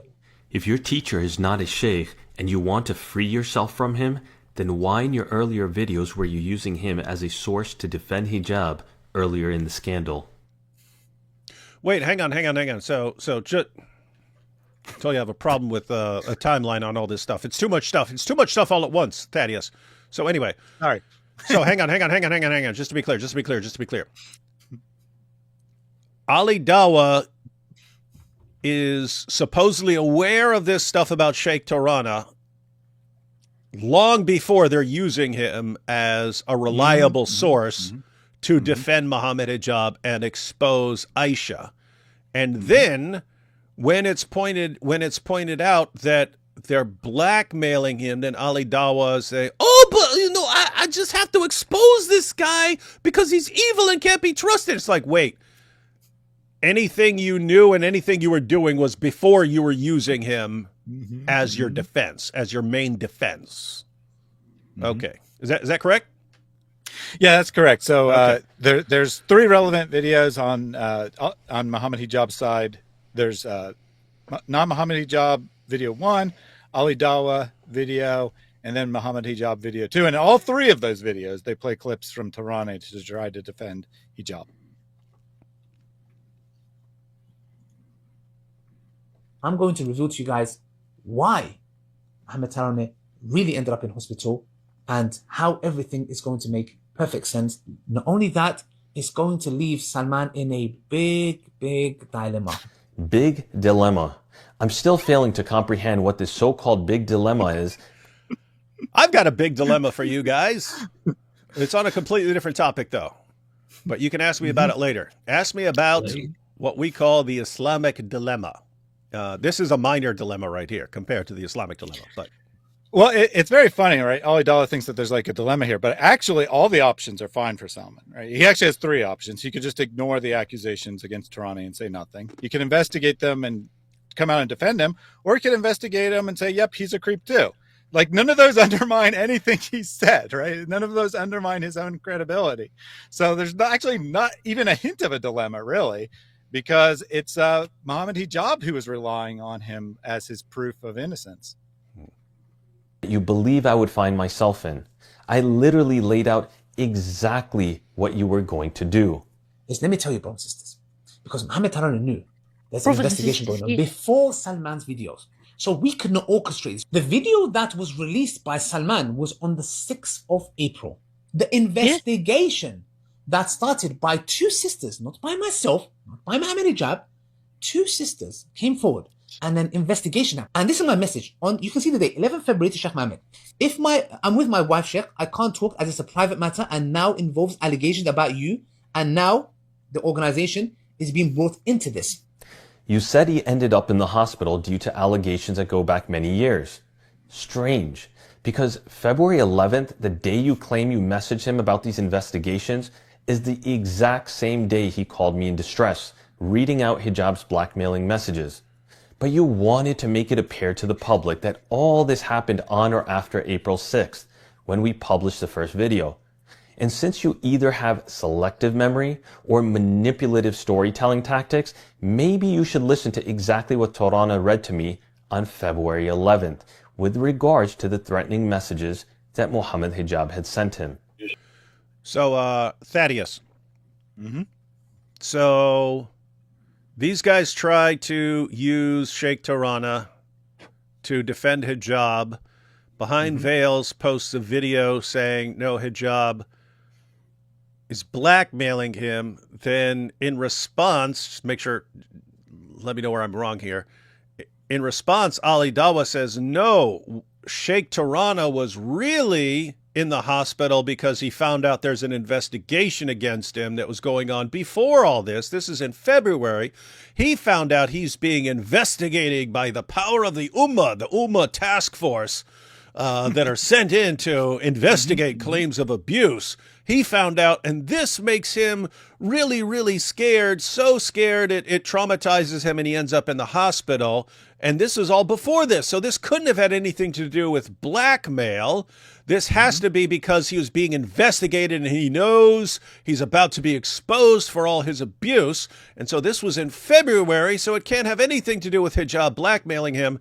And then behind Veils here, Salman is saying, no, actually, the day that he went to the hospital, the day you're talking about, that's the day he messaged me and he told me that he's being blackmailed. So he's basically got the receipts. No, this is because of the blackmail, and I have the proof that the blackmail was going on back in February. Do I have all of that correct?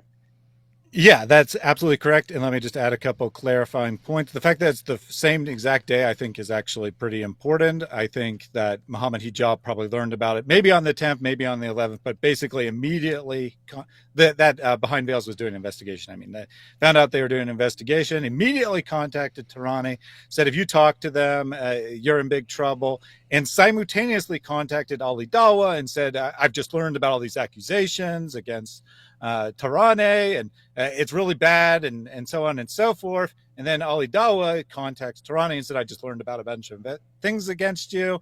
I think that Ali Dawah probably didn't know that it was related to blackmail.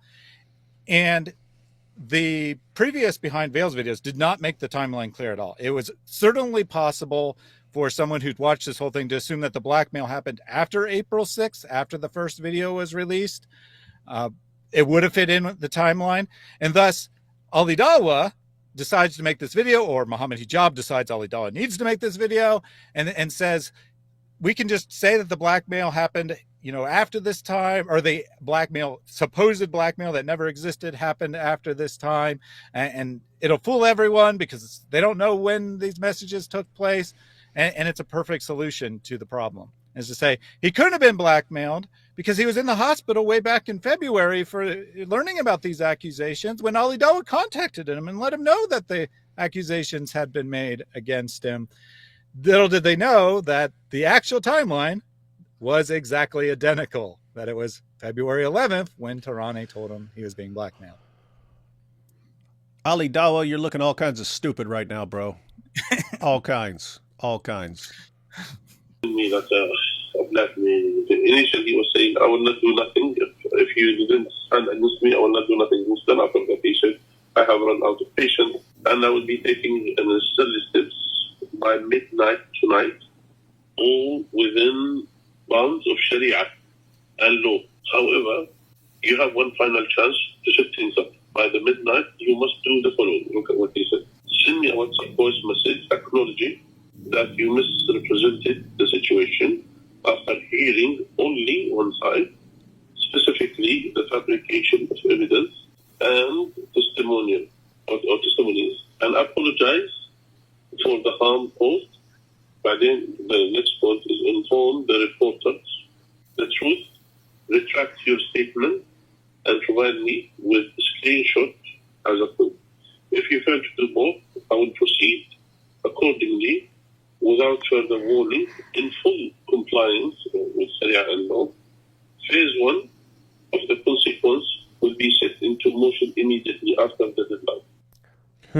So Hijab says, midnight tonight, if you do not exonerate me and say, oh, yeah, I was wrong, my bad, I should not have said these things, and I misinterpreted things and I got things wrong, but Muhammad Hijab is as pure as the driven snow. Would never do anything wrong. And if you don't do that by midnight, I'm going to set things in motion, which he then does. And Ali Dawah says, Yeah, so now he's got to expose you for your evil and wickedness. that's indisputably blackmail. That's 100% blackmail. You're going to say these things or I'm going to destroy your life. Good stuff.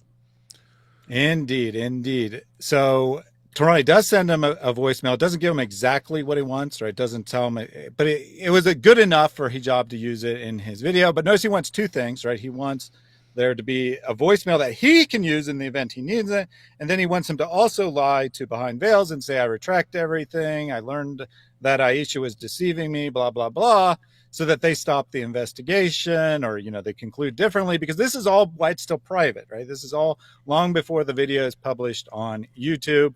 Hijab has this great plan of how to get away with this, and it's through quite clearly blackmailing Tarani. But instead, so Tarani does send the voice note to Hijab, but then instead of sending it to Behind Veils as well, he tells them exactly what's going on, right? I'm being blackmailed. Hijab's coming after me. And he says he's going to expose all this stuff instead of lying to them as well. Rough. This was the blackmail message sent by Hijab back on February 11th, stating he must acknowledge that he misrepresented the situation, retract the statement, and apologize. So what was the voice note Hijab played on his first response video? Let's have a listen. However, upon closer examination of her baseless claims and after being presented with the actual text messages highlighted in this video, Mr. Tarani came to a sobering realization. He had been deceived. Let us now listen to his own words and witness the moment this deception is laid bare. I just wanted to acknowledge that I was kind of misled. I should have paid attention to all the details before dealing with it. But anyway, at the end of the day, it is a mistake which I wanted to apologize. Well played. Well played. Muhammad Hijab. Bravo. Bravo. Your thuggish blackmailing tactics almost worked. Almost. That is, until the truth was laid bare. And Ali, it's quite interesting how you make this whole emotional scene about not blackmailing Torana. You play another misleading voice note from him.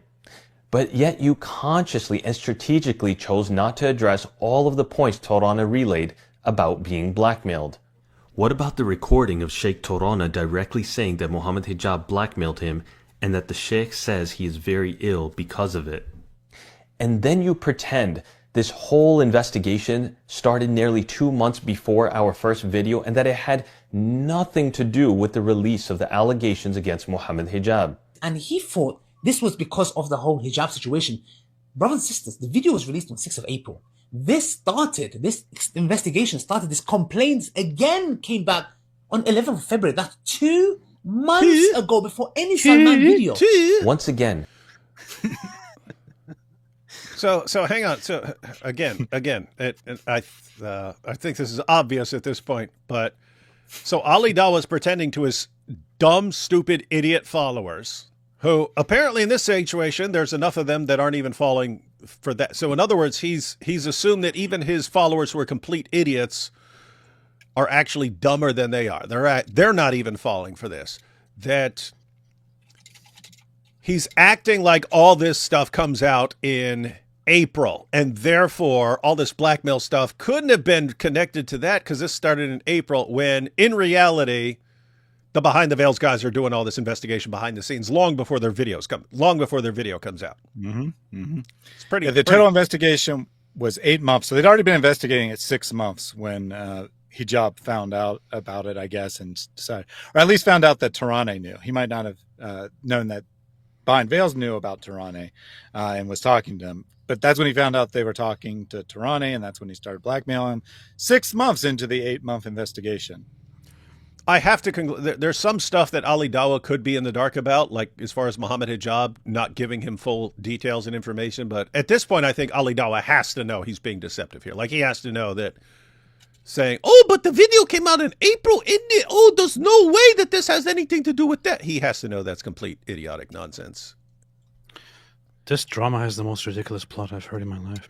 It is. It's like, I mean, seriously though, like it's so there's so much stuff going on, and then referring back and so on, and then stuff that goes back years, and then different recordings and screenshots from different times. It's like, if these behind veils guys weren't so like thorough and meticulous, it would be easy. It would be easy for someone like Ali Dawah and Muhammad Hijab to throw people off what actually happened. So you actually got the guys who are the perfect foils for this nonsense. The message that Torana relayed to me about being blackmailed by Hijab, that was on February 11th, the exact same day that you stated the investigation and the complaints against Torana originated. Number two, he ended up in hospital because of, since 2019, of these alleged harassments going about him. There's an investigation going. That's why he ended up, because he realized multiple organizations are coming forth of complaints and 10 plus witnesses, and we've got text messages, all this kind of stuff. That's why, brothers and sisters, that's why he ended up in hospital. Let's be absolutely clear. Sheikh Torana ended up in the hospital because of Muhammad Hijab, the very person who threatened him, blackmailed him, and then launched a smear campaign against him. Hijab is a thug cloaked in religiosity, and you, Ali Dawah, have done everything in your power to cover up for him. Twisting timelines, warping facts, and performing digital gymnastics to confuse the ummah. So in this scenario, Muhammad Hijab is basically the Jeffrey Epstein, not nearly as smart as Jeffrey Epstein, but Muhammad Hijab is the Jeffrey Epstein, and Ali Dawah is the, what's her name, Ghislaine Maxwell or something like that, of this whole situation. Okay, great job, Ali Dawah. You make us want to convert to your religion. Wait, why did the Sheikh go to the hospital? Why did he land in the hospital? I'm not asking what it was a result of, but for what was he in the hospital? I don't understand. Probably some sort of panic. Probably some sort of panic attack or something like that. Yeah, he said that he was, very stressed out, was having heart palpitations, wasn't eating, stuff like that. So basically, a panic attack. So Muhammad Hijab comes out and says, "Hey, I'm basically destroying your entire life. Starting tomorrow, there's gonna be all these accusations against you of all this abuse that you've been committing all these years, all because you're not lying for me right now." And this sends him into some sort of panic attack, and he goes to the hospital. Nice. Is that about right, Thaddeus? Yep. Yep. But the deception ends here. Let's break this timeline down step by step and watch how your narrative, Ali, falls apart. On May 19th, Ali Dawah published a response video 2 weeks after a bombshell revelation of how Muhammad Hijab had begun blackmailing Sheikh Torana and everything that precipitated due to it. So Ali Dawah thought he was smart. He painted a timeline saying that Ali Dawah thought he was smart? Oh my goodness. Allegations against Torana originated on February 11th, almost 2 months prior to Behind Veils releasing the first video regarding Muhammad Hijab. So he tried to use this timeline to defend himself and Hijab, claiming that it had nothing to do with this case and that I had tried to conveniently associate the two. But here's the details Ali never thought would be revealed. January 31st, we first contacted Muhammad Hijab directly and privately. We raised the issues we had uncovered, but instead of addressing them sincerely, Hijab started playing games, evading questions, flipping narratives, and issuing veiled threats. It was at that point that we reached out to Sheikh Mohammed Torana. We needed to understand what had really happened, and over the course of the next few weeks, I had multiple conversations with the Sheikh. Everyone see this? So April 6th, they released their video, and then Ali Dawah's defense is going to be, "Oh, but Muhammad Torana being in the hospital can't have anything to do with us blackmailing him, yeah? Because that was back in February, and it was because we was investigating him, yeah?" And then these guys put together the full timeline. No. Back in January, they initiated a discussion with Muhammad Hijab, calling him out, saying, "Hey, There's some stuff. We're trying to resolve this. Let's figure out a way to resolve this. And then earlier in February, Behind Veils initiates discussions with Mohammed Tarana. And Mohammed Tarana finds out that he's being used as the witness here. Mohammed Hijab threatens him February 11th, says you need to take back the things that you've said and say that you were misled and you were wrong and apologize. So I have the recording, which exonerates me. If you don't do that, I will expose you for doing horrible stuff. And then Ali Dawah. And then on the 12th, the very next day, Mohammed Tarana states Hijab has begun attacking him. So this is all Ali Dawah tries to get past all of this by total deception. These guys are very intelligent, man. Yeah. This is and this, guys, this is really, I mean, seriously, I've talked about this before, that you have manipulators and they're manipulating their followers, but the followers condition the manipulator as well, because they make you think you can get away with anything. That's why Andrew Tate will say something and then 2 months later say the exact opposite and say he never said the original thing. And his followers will believe him. But that's why he'll keep doing stuff that is easy to expose. His followers have conditioned him that no matter what he says or how he contradicts himself or how he lies, they'll just keep cheering for him. And that leads him to believe that he can get away with saying anything. He doesn't need to be careful. He can be extremely sloppy. It doesn't matter. That's how the Dawah guys are. No matter how idiotic their argument or their point is, their fans will just cheer for them no matter what. And that conditions you over time. You don't need to be careful. You can be as sloppy as anything and you'll get away with it. And now they're not getting away with it, and they don't know what to do. Hence, panic set in. February 11th. This was the day things escalated. Hijab had come to know that we were speaking to Sheikh Tarana, and that the truth was close to coming out. So what did he do? He launched a blackmail campaign. He sent threatening messages to Sheikh Tarana, messages the Sheikh himself read to me over the phone in distress.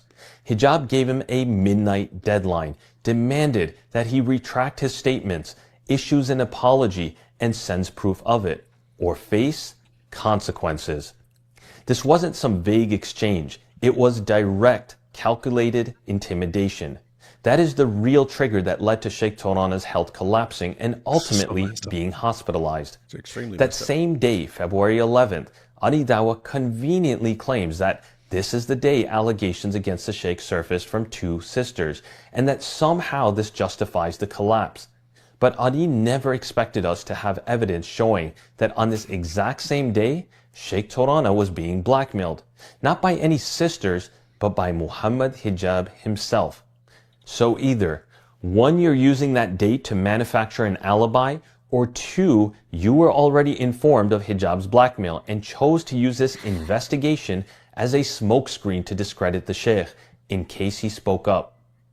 February.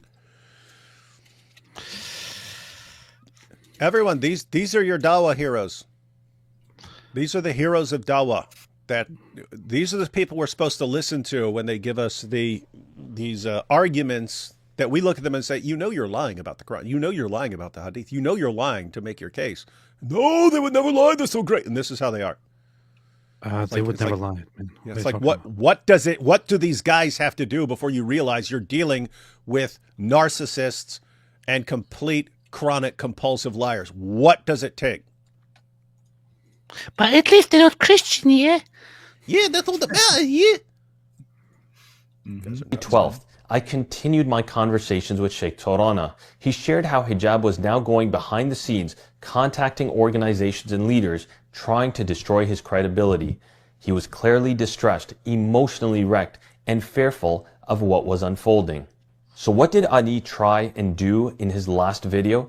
A desperate attempt of damage control, laying the groundwork and preparing a script to confuse the timeline and discredit the Sheikh. So let's summarize.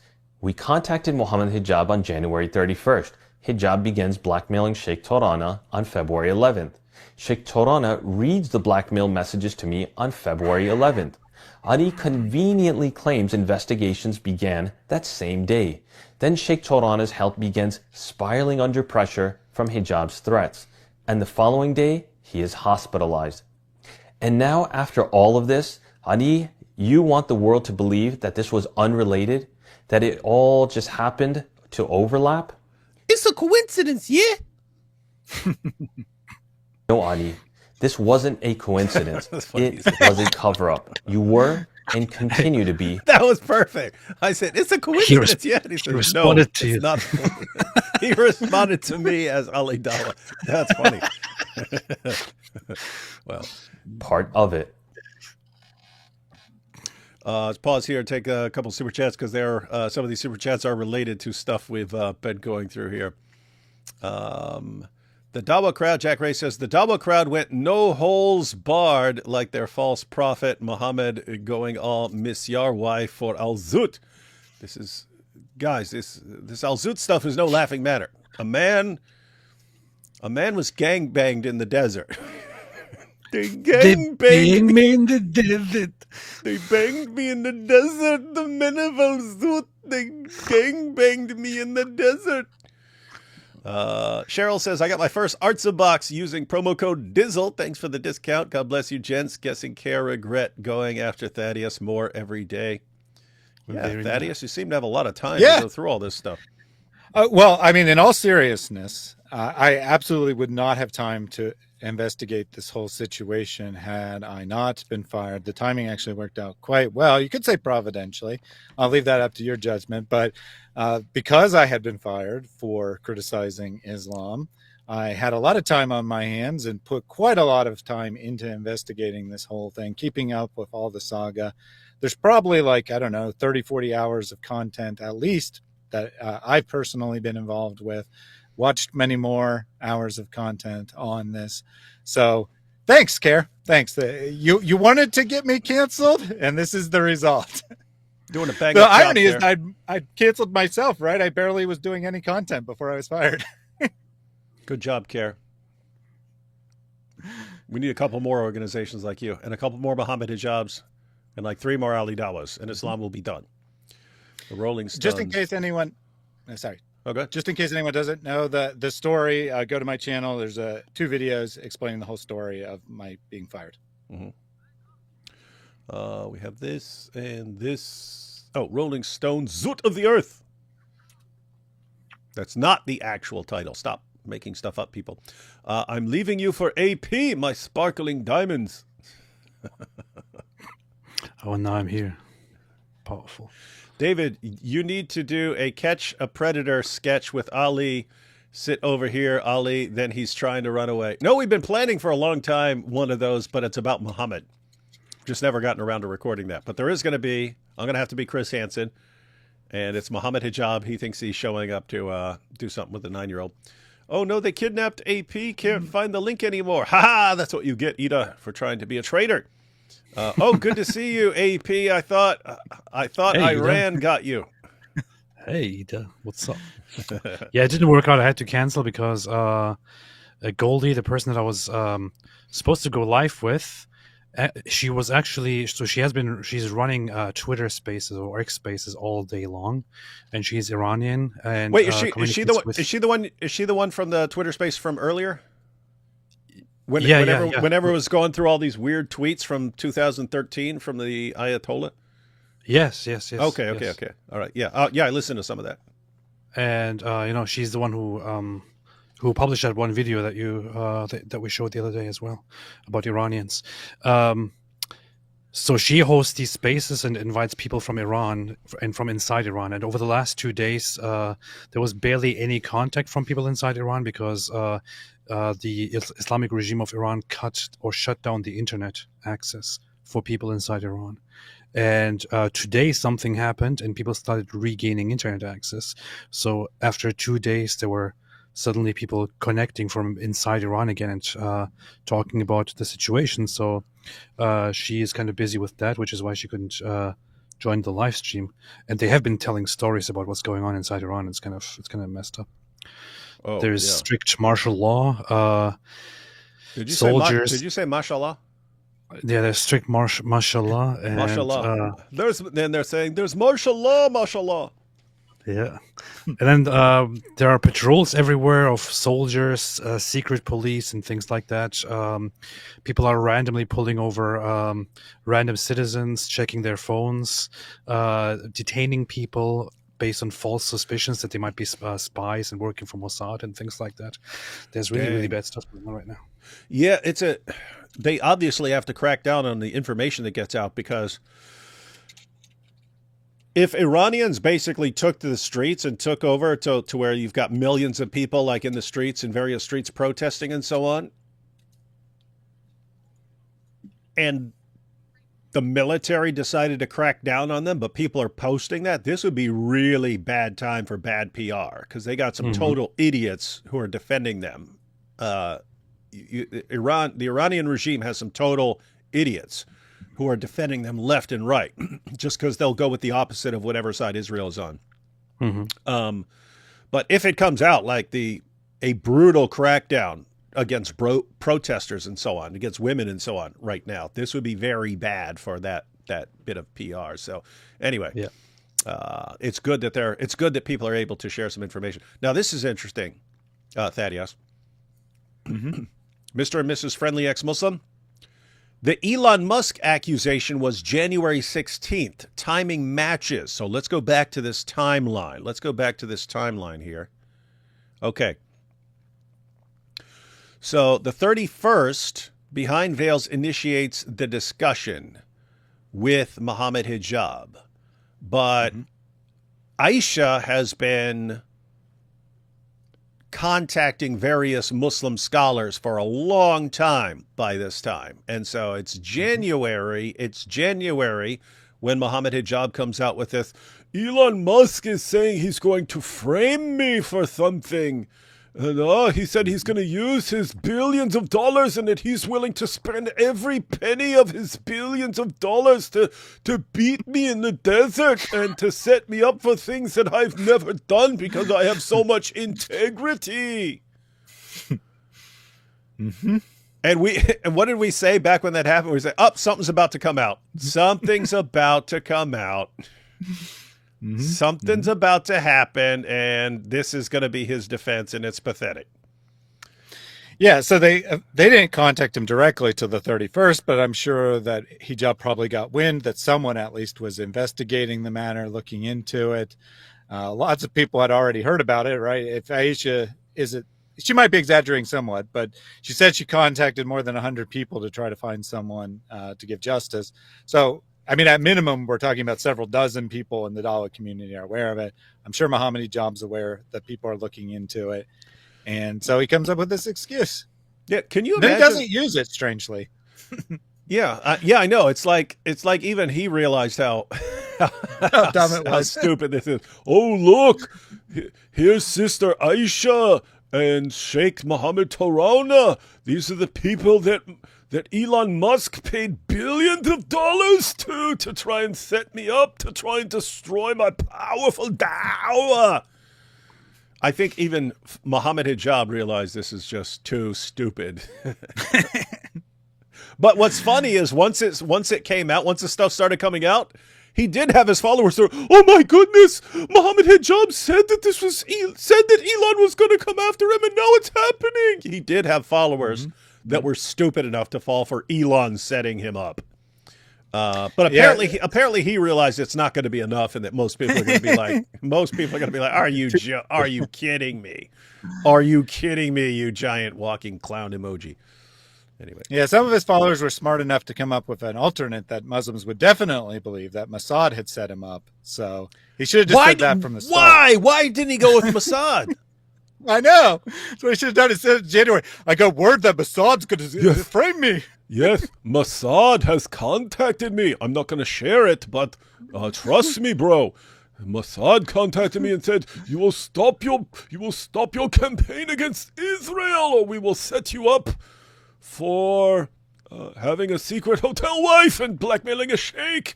And I said, you will never stop me with these lies. Dawah, man. Dawah's awesome. Guys, I get that these guys have to go down for this stuff, but can it wait a little longer? I still haven't learned how to use the 3 stones. Oh, don't worry. This is This is not going to end Muhammad Hijab's career. Far from it. Far from it. He'll still have his followers. So don't worry. You'll get plenty more use out of these guys for a while. In the not the same kind of use that the men of Al-Zut got out of Muhammad, but plenty of good stuff. Plenty of good stuff out of these guys. In the words of Dr. House, everybody lies, especially if you're a Dawah guy. Nobody lies like the Dawah guys. You see, Allah's curse is truly upon AP. He has shown the obvious power of D. Wood, as he is not a cat human. This is the proof. Just kidding. Sorry your live didn't work out, AP. I hope it will later. You going to reschedule My life did work out. What are you talking about, man? I just rescheduled my life. When's your new live? I don't know. Oh, you don't know? Okay. You better figure it out, because I'll schedule one for myself the same time. And then the same thing will happen again. Hey, Dizzle got super... I need a new life. I'm completely happy with my current life. So. Hey, Dizzle got super chats to work. Tell AP Owen Schroyer from InfoWars responded to his Candace Owens tweet. Maybe he can ask Owen to go on InfoWars. Do you want to be on InfoWars, AP? Do I want to be on a Russian propaganda space? Is it your dream to be on InfoWars with Alex Jones and Nick Fuentes and Milo and Kanye? Do I want to get paid by Russia? That's a good question. Maybe I do. Maybe. But anyway, someone from InfoWars responded to your malicious attack on Candace Owens, the greatest person in the universe. Oh yeah, because I said Candace Owens is an an enemy of the United States of America.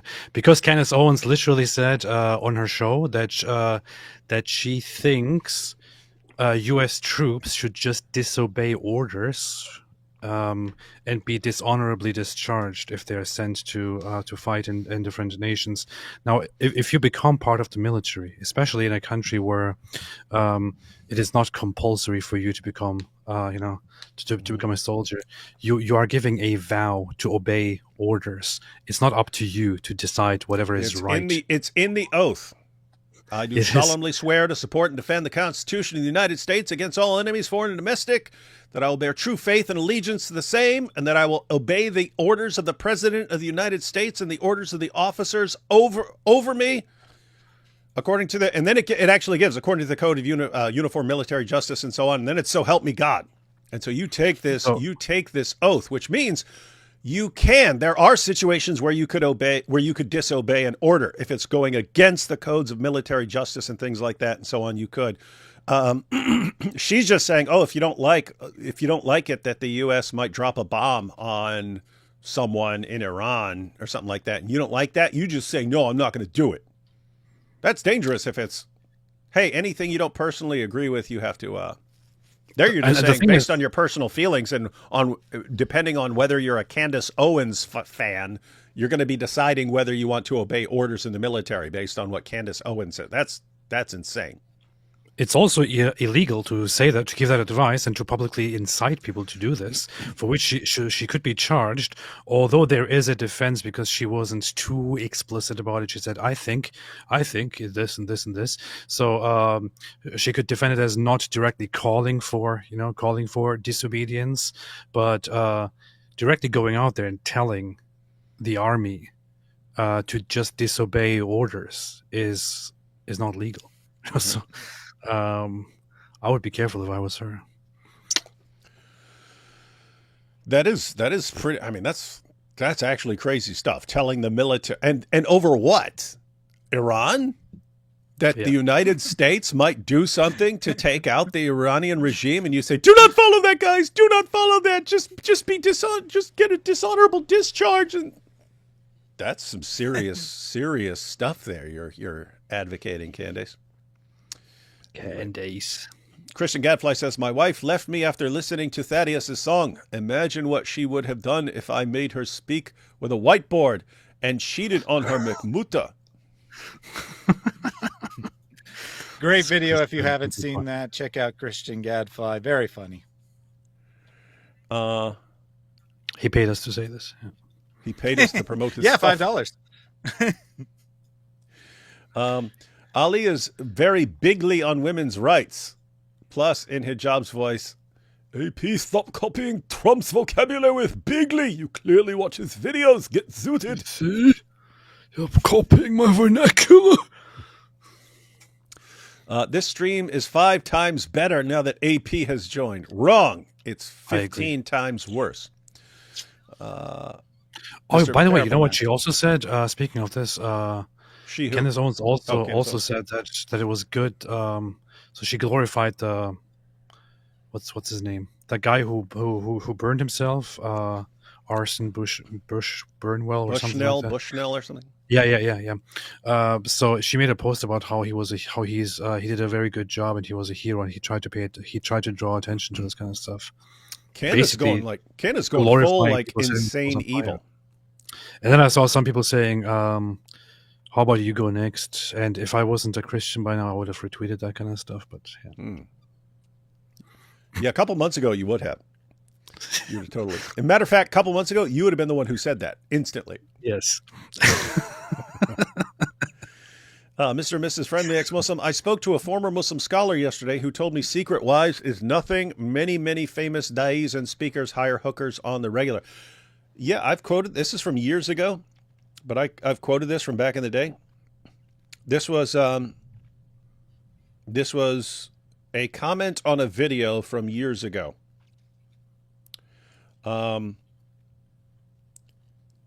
Where I was talking about mutta and so on, and people, no, we don't do that, and so on. Anyway, she wrote, mutta is 100% true. I know this for a fact, my very own self. Before I repented and gave my life to Jesus, I lived a very sinful life. I was an addict and sold myself to support my habit on the streets of Bankstown, Sydney, Australia. The majority of my clientele were Muslim men. The unmarried ones would ask me to repeat some words in Arabic after them, which was basically me agreeing to marry them for however many minutes I agreed to give them in sexual service for the amount of money I agreed to charge them. They would even look at their watch for the exact time, even if we finished in 1 or 2 minutes, which was always the case. If the agreement was for 30 minutes, I would have to sit out the remainder of the marriage. Then once that 30 minutes was up, we were instantly divorced. I jumped out of the car and proceeded to get married several more times that night to other Muslim men. Also, so many married with children Muslim men make up the majority of clientele in the street sex work industry in the Bankstown area. I just wanted to confirm that mutta is very real and still happening today in Western countries. I thank my Lord Jesus Christ for saving me and making me a new creation. Amen. But, I mean, just think about that. There are all these guys, they're going to a prostitute one after another, but they're getting married, so it's all okay with Allah. They're all getting, what? I was married. She was my wife for that. She was my wife for 30 minutes. See? Thanks, Islam. What is this religion? Yeah, so we talked about earlier how mutta is generally only accepted by Shia, but there is a minority position within Sunni Islam as well that the Shias are actually correct, that this was never properly outlawed. And as I could quote the exact Sunni sources. I can bring up the Sunni sources saying exactly that. Yep. And as the Da'is will tell you, if you have any school of jurisprudence that says something, you can just say that you're following that school, and then it's allowed for you. And you can change your school regularly. Yeah, and if you have hadiths, which are also sahih, so you got a sahih hadith over here saying Muhammad forbade the practice, and then you'll have another sahih hadith saying, no, it was a later caliph who forbade the practice. Muhammad never did. You could just, I trust this one more than I trust that one. Yeah, that's all. That's all you need to do. Great stuff. Orthodoxy refusing to baptize is another dilemma. Hey, don't be attacking AP's church here. Who's refusing to baptize? Yeah. They're not refusing to baptize. They're just saying he has to wait a year. Nobody's refusing to baptize. Because they don't trust him. Because his beard isn't cool enough yet. Yeah. Muhammad Hijab and Ali Dawah would be like Pinky and the Brain, but they're more like Pinky and another Pinky. That's Never actually seen that one. I'm guessing Pinky is the dumb one, and that the brain is the smart one. Okay. That Ali guy was definitely a forceps baby. Very rude, very rude, very rude. Sylvester Stallone was a forceps baby. Ali Dawah doesn't represent all Kurds, I assure you. No, he is the standard and the pattern of conduct and the worldwide example of all Kurds everywhere. The fainting goat, also known as myotonic or nervous goat, is a species that, wait, that's Ali Dawah. Why are people so mean, man? Muhammad was walking funny. Oh yeah, he was walking funny after the night of Al-Zut. Let's see. That's very mean. Who's the Discord mod? Who's the Discord mod in the middle? It's Thaddeus. I guess that's me. I just want to say that I can't get the Diddy line out of my head. They did what to him all night in the desert? Bad stuff. Let's just say bad stuff. Muslim women are brainwashed and groomed from childhood by their families to get used to the idea that their worth is less compared to their brothers. Even after becoming a Christian, it took me a long time to unlearn all the misogynistic things I was taught growing up as a Muslim woman. Yeah, it is seriously disturbing how you can get programmed to find things acceptable. I've had tons of Muslim women over the years be the ones who are defending like wife beating, but we get so emotional, we need to be beaten and stuff like that. It's like, you've been told all your life that is the justification. That you need it. It's the only way to get a point across to you is just to beat the crap out of you and so on. So anyway, yeah, you can convince people that this stuff is right. You see, Mimi drinks camel pee. What? Who says that? Candace said that Netanyahu is synagogue of Satan. Yeah, I saw that one. She's synagogue of Satan. Did each Al-Zut marry Muhammad for a few minutes? Yeah. How many? Muhammad's muta marriages with the men of Al-Zut. They're like, hey, I'm going to marry you for the next 2 minutes. Okay. All right, let's get back to this video. Hopefully it will be less Islamophobic than the chats are. Mm-hmm. People saying, firstly, where is your evidence? You have no evidence. Mohammed Tarana was not a witness for this so-called marriage, nothing. Akhi, as I said to you, Wallahi, I was not involved in the nikah between Muhammad Hijab and the sister Bushra in any sort of form. I was not her wali. I was not a witness. I wasn't involved in that nikah. Imagine someone lights a fire and then says, I never held a match. And it's true, they didn't. But they actually used a lighter. You see what's happening? They're technically telling the truth, but they're deceiving you by how they frame it. That's what he's been doing this entire time. Like with him saying, I swear by the great God Allah, yeah, I never blackmailed him. Right, that can be entirely true and doesn't even address it, and which is what he's pointing out he's doing here. He's saying stuff that's technically true that he knows is going to mislead people because they're going to think, yeah, this is garbage, man. Ali Dawah, man.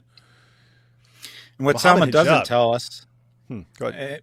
May not know, or what someone may not know, or at least doesn't tell us about, is that this is actually recommended by Sharia manuals. That if you're in a situation where you can't defend yourself by telling the truth, you should not lie by deception, where you say something that's technically true, even though you know the audience will perceive it a different way. That is preferable to outright lying. Of course, we'd call it a lie either way, but the Sharia manuals teach that this is the Islamic way to lie. And if you listen to Muhammad Hijab and Ali Dawah's discussions and so on, they're really big on all the various ways you're allowed to lie and so on, even to your own wives, everyone else. All they're doing is playing word games. That's exactly what Ali Dawah is doing here. Yeah. He uses Sheikh Tarana's statement, which denies formal involvement in the nikah, but hides the fact that Tarana spoke to one of the witnesses. He doesn't want to be known that he has done something wrong, as you know.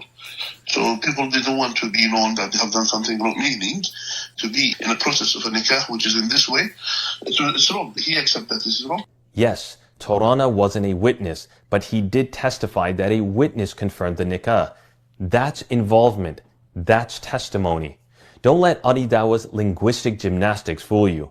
That's not honesty, that's wordplay, that's deception. When the marriage took place and divorce, and even initially they didn't stay for something, only for 1 month or something, and things didn't work between them. Even though, by the way, they sent her money as well. The witnesses, they said that one of them, he sent her money because there is marriage took place. And we cannot say that when he divorced her, that the divorce didn't take place because it is done properly. He divorced her according to what they have done. And as well, he gave her mahar, which is the dowry out of that. So what exactly are you denying, Adi? Stop being vague, deceptive, and evasive. If you believe everything that Torana stated was a lie, then why didn't you mention that in your video? And if that's the case, why do you keep using his voice notes as testimony even in your last video? Do you see the contradiction in your logic and your actions? Because everyone else clearly does. I'm guessing we're going to get some more comments on his own video here in the very near future of this video. So guys, just in case anyone hasn't been following the story as we've been going along for the past many weeks and so on, as this has unfolded, you have Sheikh Torana, that's the guy who gets blackmailed by Muhammad Hijab to take back what he is told. Sheikh Torana was not one of the witnesses of the marriage. He knows one of the witnesses of the. I mean, he may know everyone for all I know, but he knows the details of what happened in the agreement because he was talking to one of the witnesses and he shared his knowledge based on that. Then Ali Dawah in response goes, "Oh, but they're talking about Sheikh Torana, but Sheikh Torana, look, here's a clip him saying he wasn't one of the witnesses, so he don't know nothing yet." Okay, not being one of the actual witnesses of the marriage does not mean you do not have relevant information in all of this. And so the fact that you pretended that that meant that he has no clue what's going on here is just deception. But people aren't falling for it. Are we going to get a comment from Ali Dawah's video? If Sheikh Oh, I nailed it, man. I'm starting to David.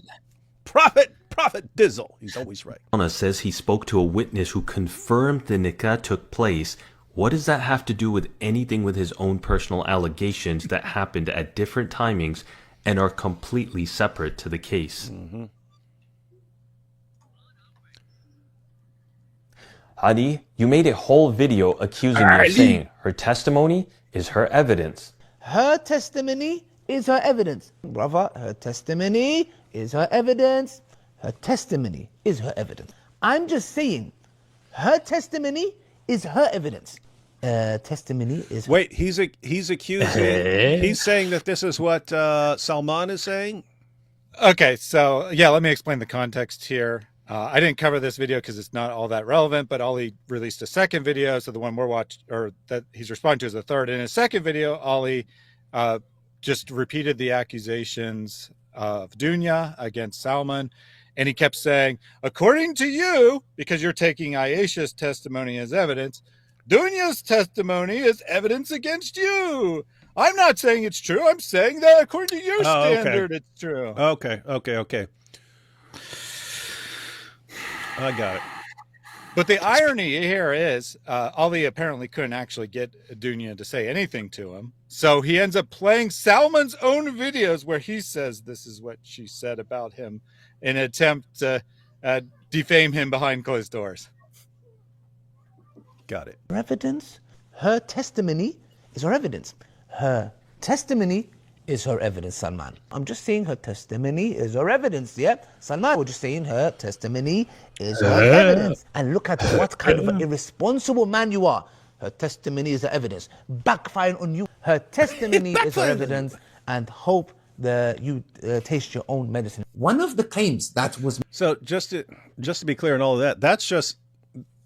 The real point of the context there is it's really Ali Dawah now... Oh, you're attacking him, so we're going to attack you. That's the real idea there, right? Okay. Yep.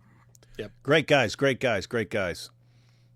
If you expose Muhammad Hijab for abusing women, we'll go after you and heap insults and abuse on you. Gotta love this community. These guys should definitely be in charge of the entire world. They're such good guys. By Salman was what? Her testimony is her evidence. Testimony? And then in the last video, you actually And read I have the certainty of my testimony. one of our posts from the Behind Veils channel. It literally said, one of our team members made an innocent mistake. But what did Salman do? Salman said, of course not. Do you know what he did, brothers and sisters? Let's read for ourselves. He made a mere simple post, not a video, a simple post saying the following: correction on a personal testimony as evidence in Islam. The clarification is important. One of our team members made an innocent mistake. Did you hear that? One of our team members made an innocent mistake. One of our team members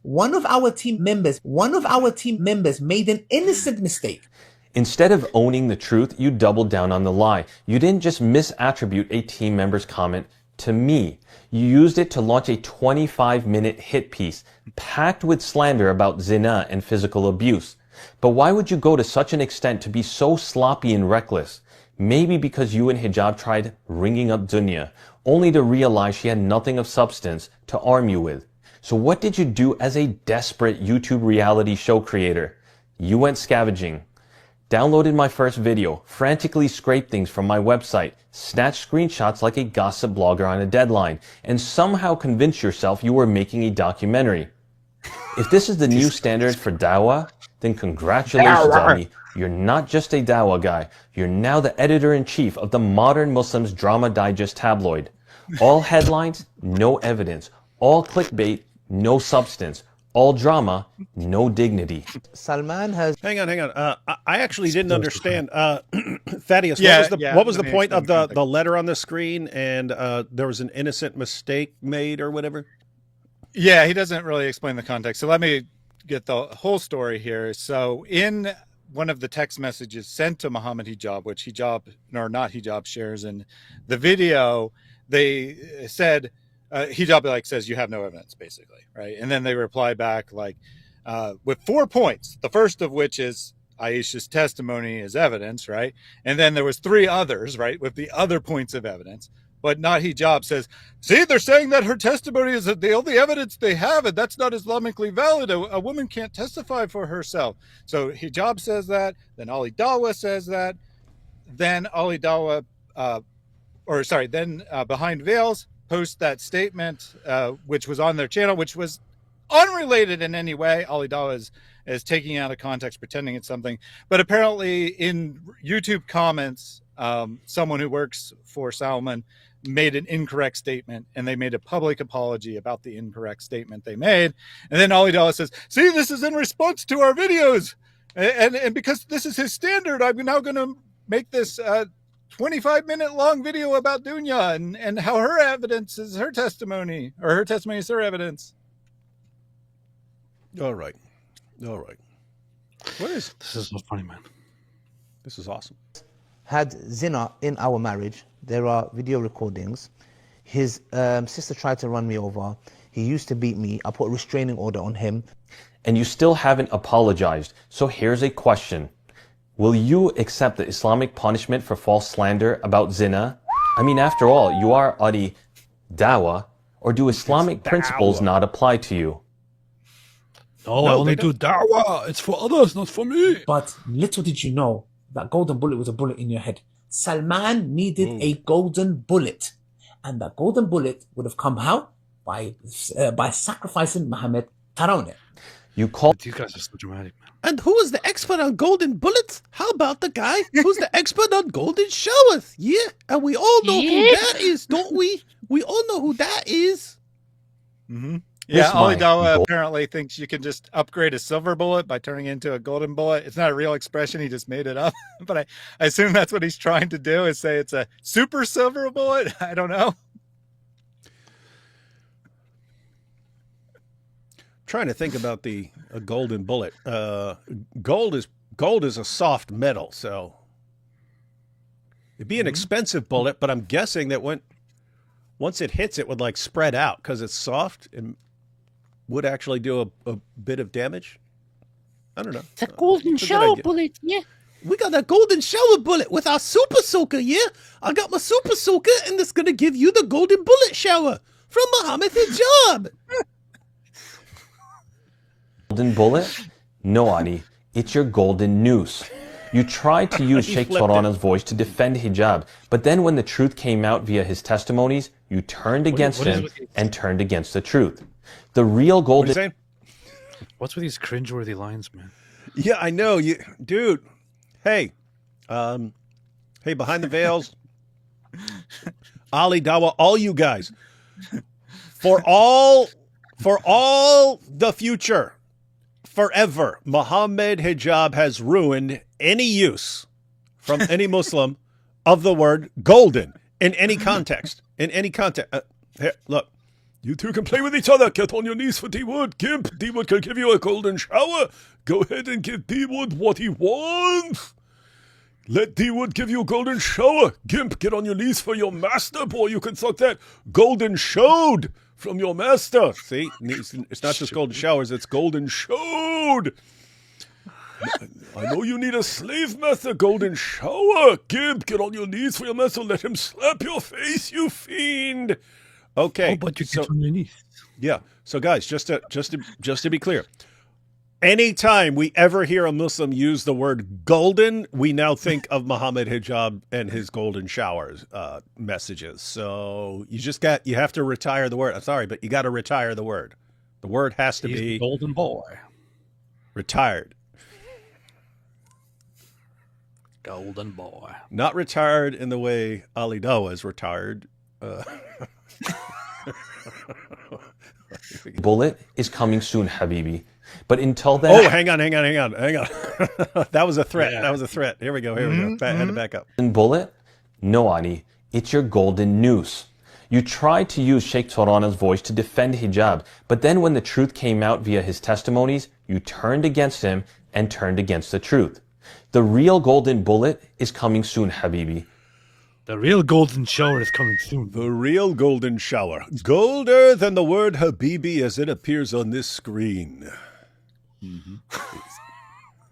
But until then, let's recap a few points. You used a Photoshop text to mislead the Ummah, but when the lie was exposed and forensically proven, all while making you look like a fool, you remained silent and in the shadows.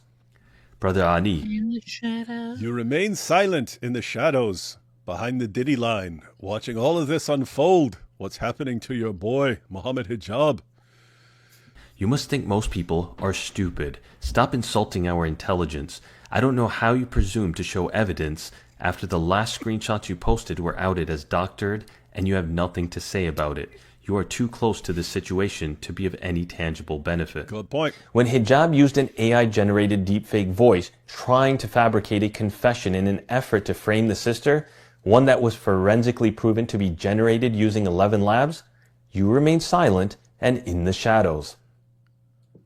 Hiding behind the Diddy line, watching with your perverted eyes. What's going on? You people generated a fake screenshot of Aisha and fake voice of Aisha using AI. When we put that Aisha voice in software, it says 95% AI generated. You attack others for sharing recordings while doing the same yourself. You broadcasted recordings of Sister Aisha taken secretly, illegal by UK laws and without her knowledge or permission. Also, you keep whining, no evidence.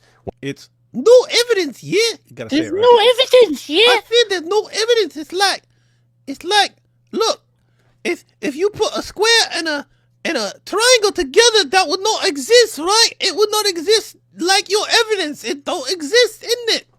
You gotta explain things like your community's ready for. It's And- impossible existence, yeah. And Ali Dawah would help if you have Smiles to Jenna dangling grapes in your mouth while you're saying all this. That really seemed to impress your fans. They're so smart. Al-Torana himself said hijab apologized to the sister after a real marriage and divorce, and that hijab even sent a screenshot of the apology to Torana, and even testified that he spoke to one of the witnesses who confirmed that the marriage took place. I messaged Sheikh Torana directly saying I saw Salman's video and I believed him. He said Jazakallah and to keep him in my du'as. He didn't deny anything at all. We heard from the audio Sheikh Torana himself said he was blackmailed, yet Ali's trying to put this on Salman. Ali has nothing else to say than repeat the same slander and in the most childish way. Yep. This video has proved nothing other than deflection yet again. Sounds like Ali Dawah. Your contradictions are endless. Your strategy is obvious. Diversion, deflection, theatrics. You and Diversion, deflection, theatric. That's Dawah. That's what Dawah is. These guys are just, here's everything they've learned about Dawah, and they're just applying it in the rest of their lives. And this is what you're getting. Guys, if applying the principles of Dawah gets you to this sort of insane, ridiculous scandal, do you think that's a good methodology? Do you think these are good? Do you think Dawah tactics are good tactics when, if you apply them elsewhere, this is what you get? Yes. Hijab are not defenders of Islam. You are defenders of yourselves. That's true. And the more you talk, the more the truth continues to be revealed. You keep digging yourselves into a deeper and deeper hole. You're hiding. You're hiding, boy. Hijab in hiding. Yeah. Why isn't hijab breaking all this down for us and responding to Aisha's call for a mubahala and so on? He's yapped on and on about Elon Musk. He's attacked Alex Jones. Yep. He's called out the government of India. True. He's even ridiculed and challenged many du'at. I've seen Muhammad Hijab has no issue pounding his chest and roaring like a lion. Thought he was going to say pounding something else here. But when it comes to the sister he secretly married, used, and discarded, when it comes to Sheikh Torana, the very man he blackmailed, when it comes to the mountain of evidence that now surrounds him, instead of being a real man and accepting his mistakes, he has squirmed away like a little mouse.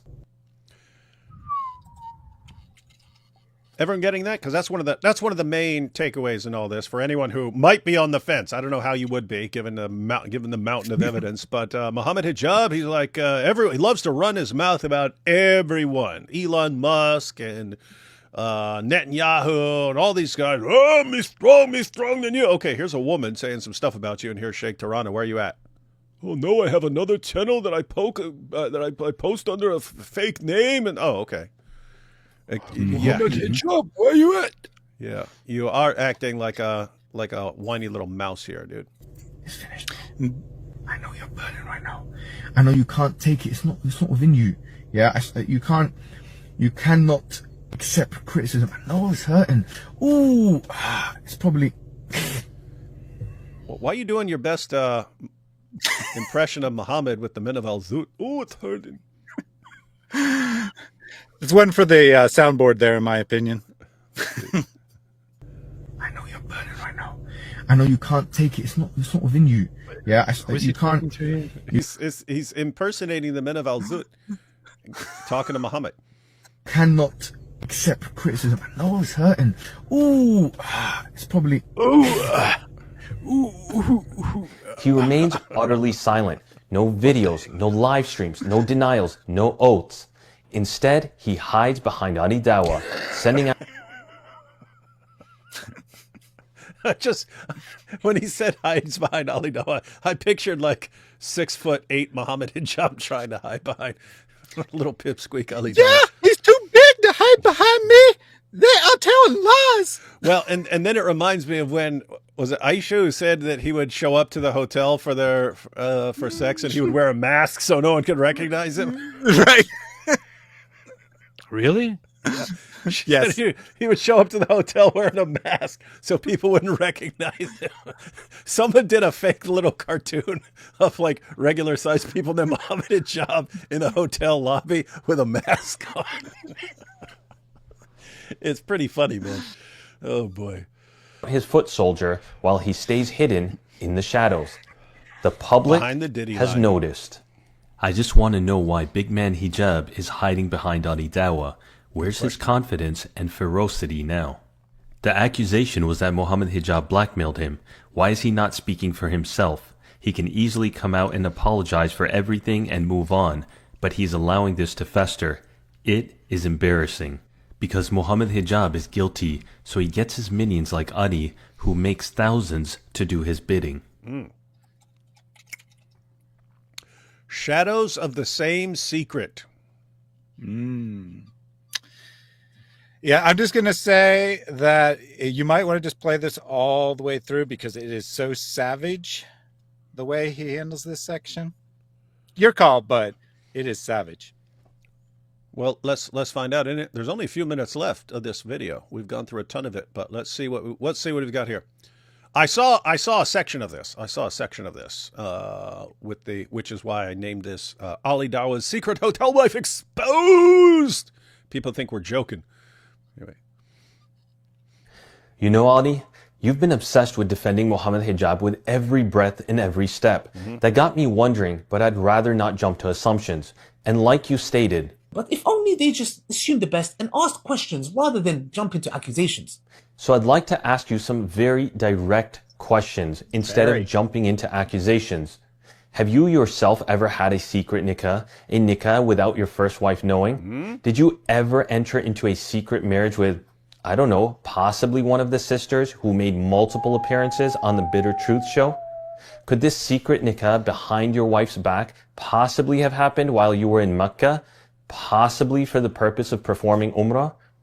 Could there be a super random chance that it could have happened in October of 2023, just months after Muhammad hijab's secret marriage and divorce with Sister Aisha? And did you ever give this secret wife a talaq, a divorce, shortly after your first wife found out? Once again, just for clarification, I'm just asking questions instead of casting accusations, because you did say, Ask questions rather than jump into accusations. we'll be patiently waiting for your responses, not vague and wild goose chases.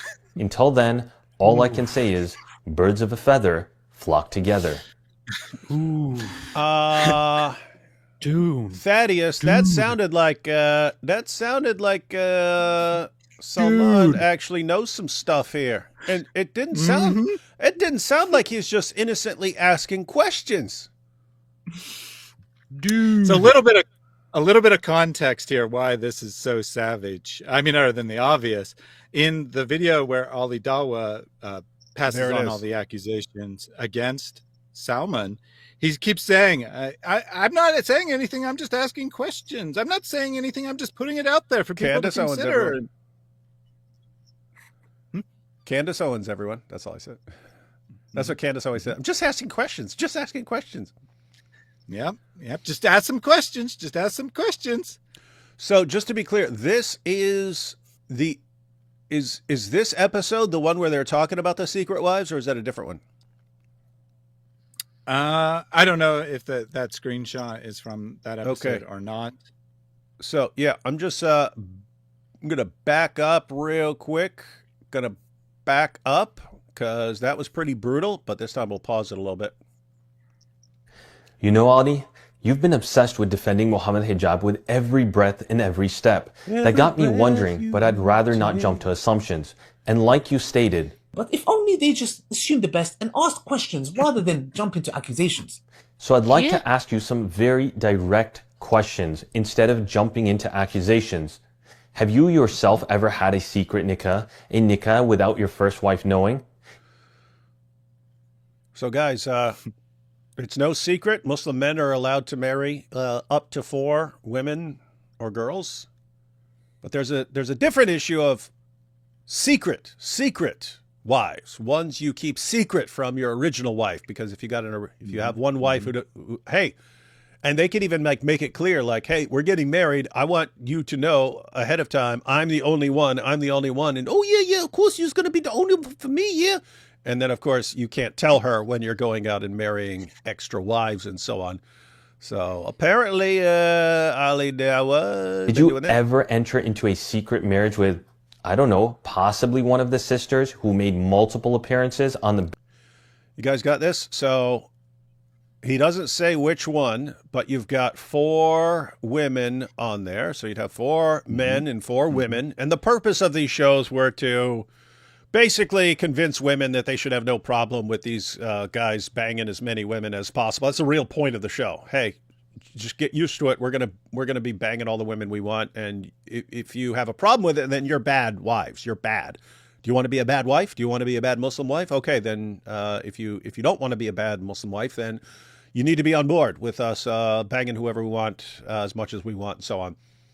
And apparently, Salman knows that Ali Dawah was ended up in a secret extra marriage. We say second, but we don't know. This could be third, fourth, whatever, and so on.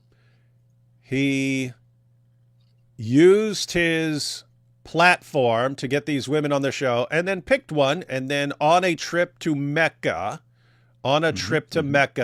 said, "Hey, why don't we do a little secret marriage here, yeah? And so I can bang you while we's in Mecca. I got to bang you. I'm a long way from home with my first wife, so I need to bang you while we's here in Mecca, so that we can worship a God like this. You know, it's the only way to do things in Mecca." And she said, "Okay, well, you've got your own show, and you guys really sound convincing when you're telling us that it's okay to treat us all like prostitutes." But then his first wife finds out about this, and then he has to divorce whichever of the four he was banging in Mecca. These are the guys that we need to save us from immorality. Right? Just to clarify, I'd say most likely he cut a deal that he'd pay for her travel, allow her to go on Hajj in exchange for the marriage. Oh. That was most likely her bride price. Oh, I get it. Oh, so hang on. So Ali Dawah has this chick on the show, and this is like speculation at this point, right? Because you're wondering what the connection would be to the pilgrimage and so on. So would have been. So, Hatoon's messaged me saying he was in Mecca in October 2023. It's on video. So this all lines up timeline-wise. So you're saying that it would make sense. She's on the show. She's on the Ali Dawah show and being lectured on what it means to be a good wife. And Ali Dawah's like, "So, have you been on the pilgrimage yet?" And she's like, "Oh no, I can't. I've never been able to afford going on the pilgrimage. I just wish there was something I could do to afford it." And he's like, "Well, I's got the brilliant plan, yeah. I pay your way with all the donations I get from my prayer mats, and then I will go down there and bang you a bunch in it, and then you get to go. It's win-win. It's win-win. I win because I get to bang you a bunch, and I don't have to pay nothing because I get paid for the prayer mats, yeah. And I go down there, and you get to go on the pilgrimage, and then you get banged by me, so everyone wins." And she's like, "Okay." And then Ali Dawah wasn't thinking, "Oh, what if the first wife finds out about it?" And so it wasn't win-win for her. And then so she complains, and he goes, "No problem. I just divorced her then, isn't it?" And she grabs her. Hang on. Hold up. I'll show you exactly what happened. I've got the proof right here. I got the proof, everyone. You see? I got the proof. Hang on.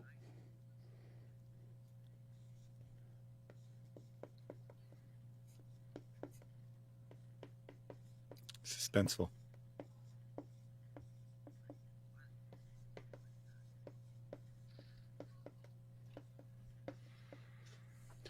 So Ali Dawah one day walks into the living room, and his first wife holds this up.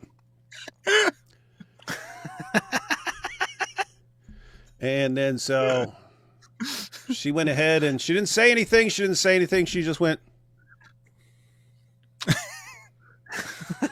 And then what happens? Ali Dawah realized he had to divorce his Mecca Mutta wife. The irony here is that Mishyar literally means travelers. So it's kind of envisioned the other way. Someone's on travel and they hire a local to be their temporary wife. But that's literally what Mishyar means, is traveler's wife. So a Mishyar wife is a traveler's wife. So he hires her as a Mishyar wife to go on travel to Mecca. Hotel wife, basically, is what we would call them now. Hotel wife. Would you want to be my hotel wife? I'll pay for your pilgrimage, yeah. And keep in mind, guys, if it actually comes out that happened, this is the thing.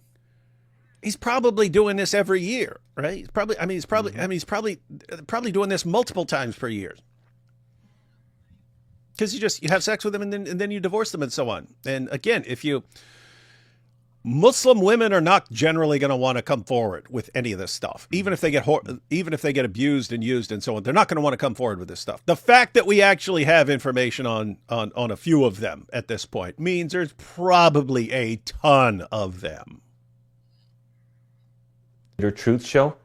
Could this secret nikah behind your wife's back possibly have happened while you were in Mecca, possibly for the purpose of performing Umrah?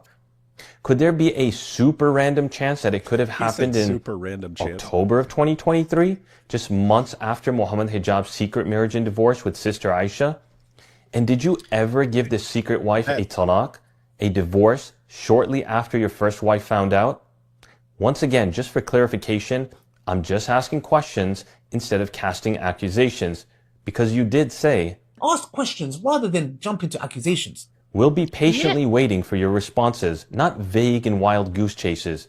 Until then, all I can say is, birds of a feather flock together. What'd you say he should have said, AP? Stay away from Islam. That would have been good. Yeah, he definitely should have said that. I'll have to double check, but I think the timing is also interesting for a different reason. So it's right after Muhammad Hijab's secret marriage doesn't work, but I believe it's also right around the same time that they do that episode. So what could have very well happened is that you're saying could have been real quick. Yeah, that Ali Dawah didn't really know whether this was allowed or not. They did that episode. Ali Dawah was convinced, and then he said, I'm going to take advantage of this opportunity and take my own secret wife.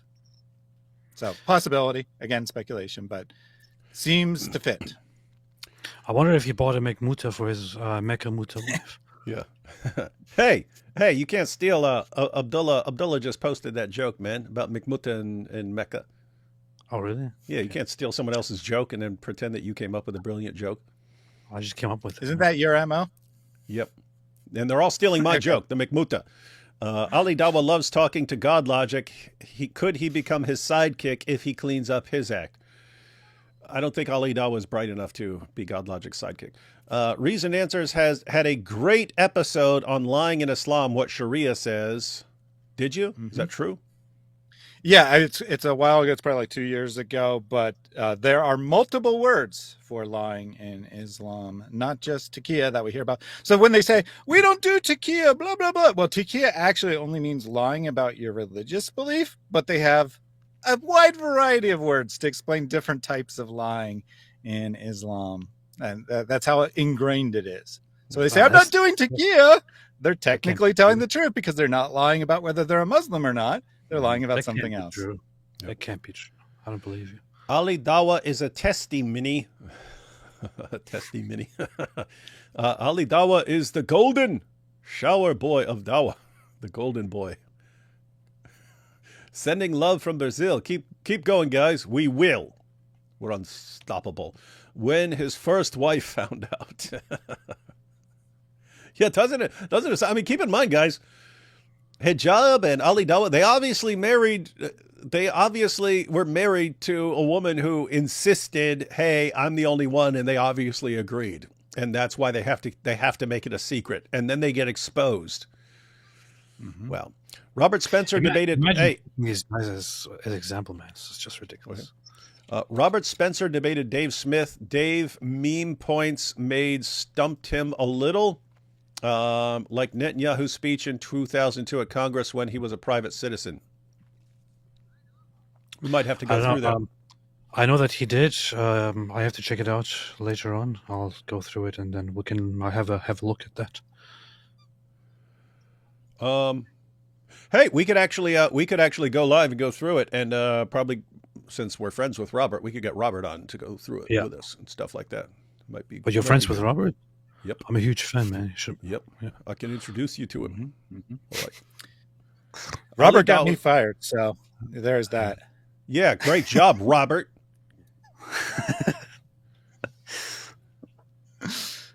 Unlike you, Adi, I'm not in the business of sacrificing and selling my religion for money. I don't compromise my values, ethics, or Islam just to monetize attention. How noble! But you proudly joke about having a PhD in clickbait. Your videos wrapped in deception, your thumbnails misleading, your headlines often so dishonest that a disclaimer is required mid-video that it's not clickbait, because deception is now your default. He has to put not clickbait when he's not clickbaiting. I mean, when he's not clickbaiting, because otherwise people just assume he's clickbaiting. Yeah. Claim to defend and that Islam. Is a perfectly accurate description of Ali Dawah's videos. I think he probably is genuine in that he believes in Islam, but his titles and his deceptive way of doing videos is noted by everyone, including Muslims who, many Muslims they haven't come out and said anything about hijab, secret muta or whatever, but they have come out and said that Ali Dawah's way of doing videos is very dishonest and they don't approve of the way he does videos. Ironic that they care about something like that, but not like, abusing a woman. Mhm. Abusing Well, women is normal. It's yeah. okay. Yeah, it's called priorities, Thaddeus. Come on. Right. But what you really do is exploit it, because he wants to deceive people by turning the story to his needs. Let's call it what it is. You are profiting off of ads. Your loyalty is to your views, and your fear is losing your YouTube money. You are trading honesty for monetization. You engage in clickbait and tabloid-worthy sensationalism out of your desperation for clicks. That's not dawah. That's selling your deen to chase the dunya. Oh, that's right. Let's address your favorite phrase. He made his whole dunya dunya. You are so I obsessed saw this part. He keeps doing the same joke over and over again. Not the most original thinker, is he? with your ex. You've made your whole dunya. Yes, he's made his whole world dunya. This man. We're going to come to now. Somebody who is so obsessed over dunya that he's made dunya his whole dunya. And I've said this before. He's obsessed with her. Yes, his whole dunya has become his ex-wife dunya. Who is somebody who is obsessively obsessed. He's made his whole dunya his ex-wife dunya. Salman, because of your desperation, because of your obsession with dunya and whatever she put you through, yes, you made your whole dunya dunya. Your obsession with dunya, making dunya. So, it's so impressive that he just keeps coming up with this off the top of his head. Yeah. The whole dunya. It's powerful wordplay. And it doesn't stop there. Even in your messages to me, you keep parroting the same thing like a broken record. I told you, you've made your whole dunya dunya. Hadi, wallahi, this is utterly embarrassing. Pretty bad. You've repeated it so many times, I'm half convinced you've got it stitched onto your pillowcase.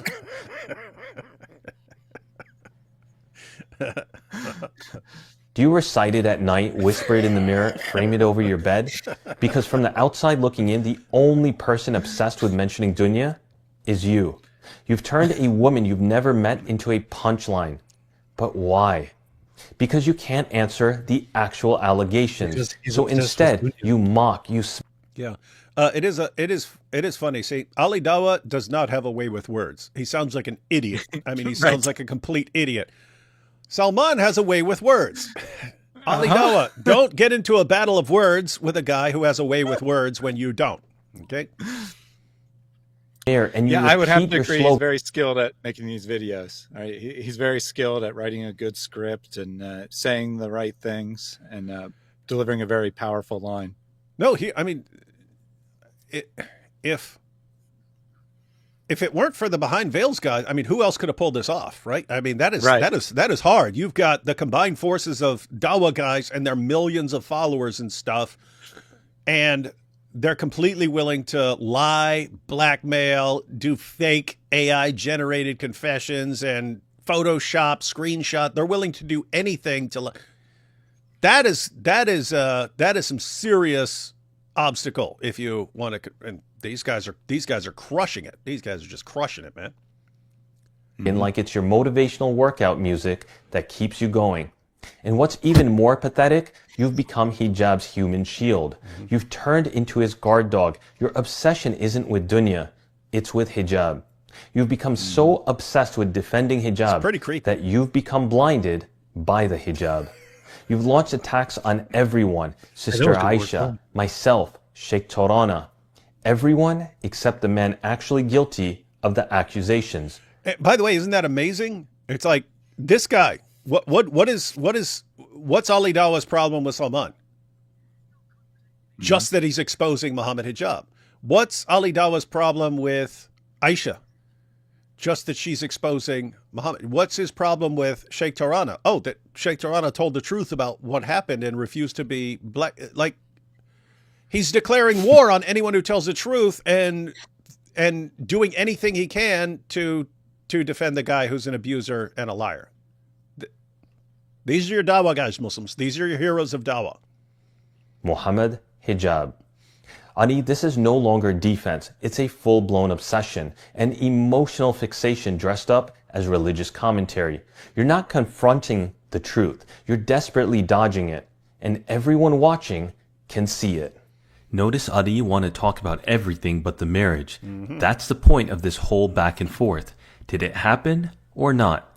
I think most people realize it happened, and you and hijab twist and lie. Yeah, it would be very easy, Ali Dawah. I swear by Allah, there was no marriage. It's all made up. Just that's what you should be saying, dude.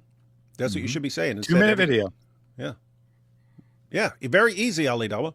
And then Muhammad Hijab swearing by Allah and agreeing to the mubahala and calling Allah's curse down upon him if he's 2-minute video. 2-minute video. Ooh, we've got a challenge. So number one, I challenged Salman to come on a phone call with me that I would take Allah's curse upon me if I am lying about what I'm saying about any of this stuff. Challenge accepted. I'm glad that you're willing to do a mubahala now, invoking the curse of Allah if you're lying. Even though it's just another contradiction of yourself where you try to provide an escape route for hijab, where you stated that mubahala in the Quran is directed towards the Christians. There seems to be a psychological issue. There has to be. Is asking Muhammad Hijab, a 6'6" guy, to come and do mubahala with her. Now, when you do mubahala, this is something that is directed to the Christians in the Quran. Absolutely pathetic. Desperately trying to find a way out. What? What does his height have to do with this? Nothing. Yeah, I didn't. Yeah. Yeah, for her, you know that mubahala has to be based on size, yeah? So if someone's going to challenge Muhammad Hijab, who's 6'6", to mubahala, she would also have to be 6'6". But she's not 6'6", and so we can't have the mubahala. Don't you read? It's actually, it actually really is about the size. He didn't just mention that arbitrarily, Ali Dawah. Before that part, he says, you want this tiny little woman to come out and challenge Muhammad Hijab to mubahala? Muhammad Hijab is 6'6". How could this be? Like, he's trying to imply that he would beat her up or something, but that's not what it's about. Yeah, I mean, it would make sense if she were challenging him to a boxing match or something, an MMA fight or something like. It's a mubahala, dude. It's a prayer duel. You're praying to Allah that he's going to.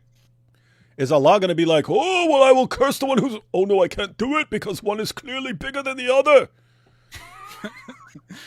Well, I think that maybe hijab's bigger than Allah. That Allah can't enforce his curses because hijab's too big and strong, right? So it won't work. Allah will try to curse him for lying, but then they just bounce off. They just bounce off his big belly. Well, Allah is a Muhammad mouse, Hijab. so it makes sense. Allah's a mouse. Muhammad Hijab is hiding like a mouse. After he was challenged by Sister Aisha and was too cowardly to be a man and defend himself. But you know what? I challenge both you, Ali Dawah, and you, Muhammad Hijab, to a live YouTube stream on our channel, which is not monetized. On behalf of Ali Dawah and Muhammad Hijab, I accept. Let's sit down with myself and Sister Aisha. Let's put everything on the table. Every claim, every accusation, every voice note, every lie. No edits, no theatrics. This is like exactly what we say with Muslims about the Islamic dilemma. It's like, hey, instead of making your little videos, back, just sit down. Let's just go through everything. Let's go through everything while everyone's watching, so people get people can make an informed decision based on seeing all of this. Mm-hmm. It's very telling when one side offers that and the other side refuses completely, right? Think if Muhammad Hijab and Ali Dawah, these guys are both skilled manipulators and liars. If they thought they could actually expose all this stuff and embarrass her and expose her as a liar, why in the name of common sense wouldn't they end it right now and say, you're right, let's get together, we'll make it live, we will crush and humiliate her. Instead, they're terrified of her. They're terrified and running from her. Why? Sounds like they know she's just got all the truth on her side, right? Just the truth in front of the entire ummah. You both claim to represent Dawah.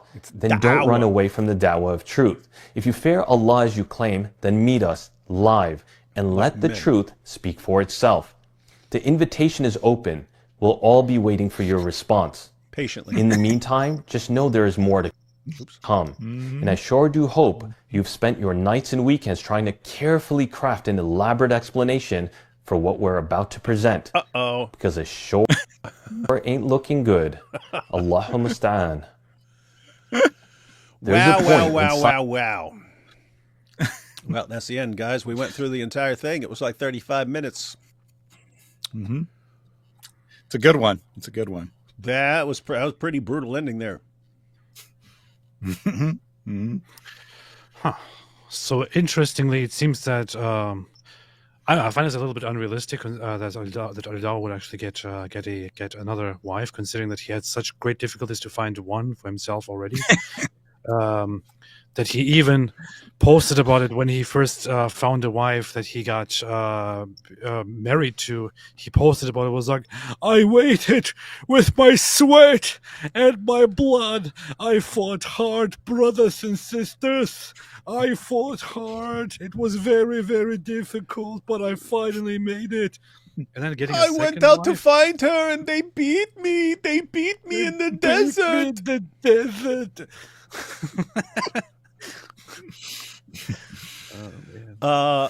AP finds it hard to believe that Ali Dawah found a wife, but I have the proof just for anyone who's doubting this alleged wife. We do have video proof. I have my wife on my right. Assalamu alaikum. Hope you well, inshallah. She's not going to be in the video, but she's going to have her say with this whiteboard that I bought her. But why is the default that the woman is innocent and the man is always guilty? Yeah.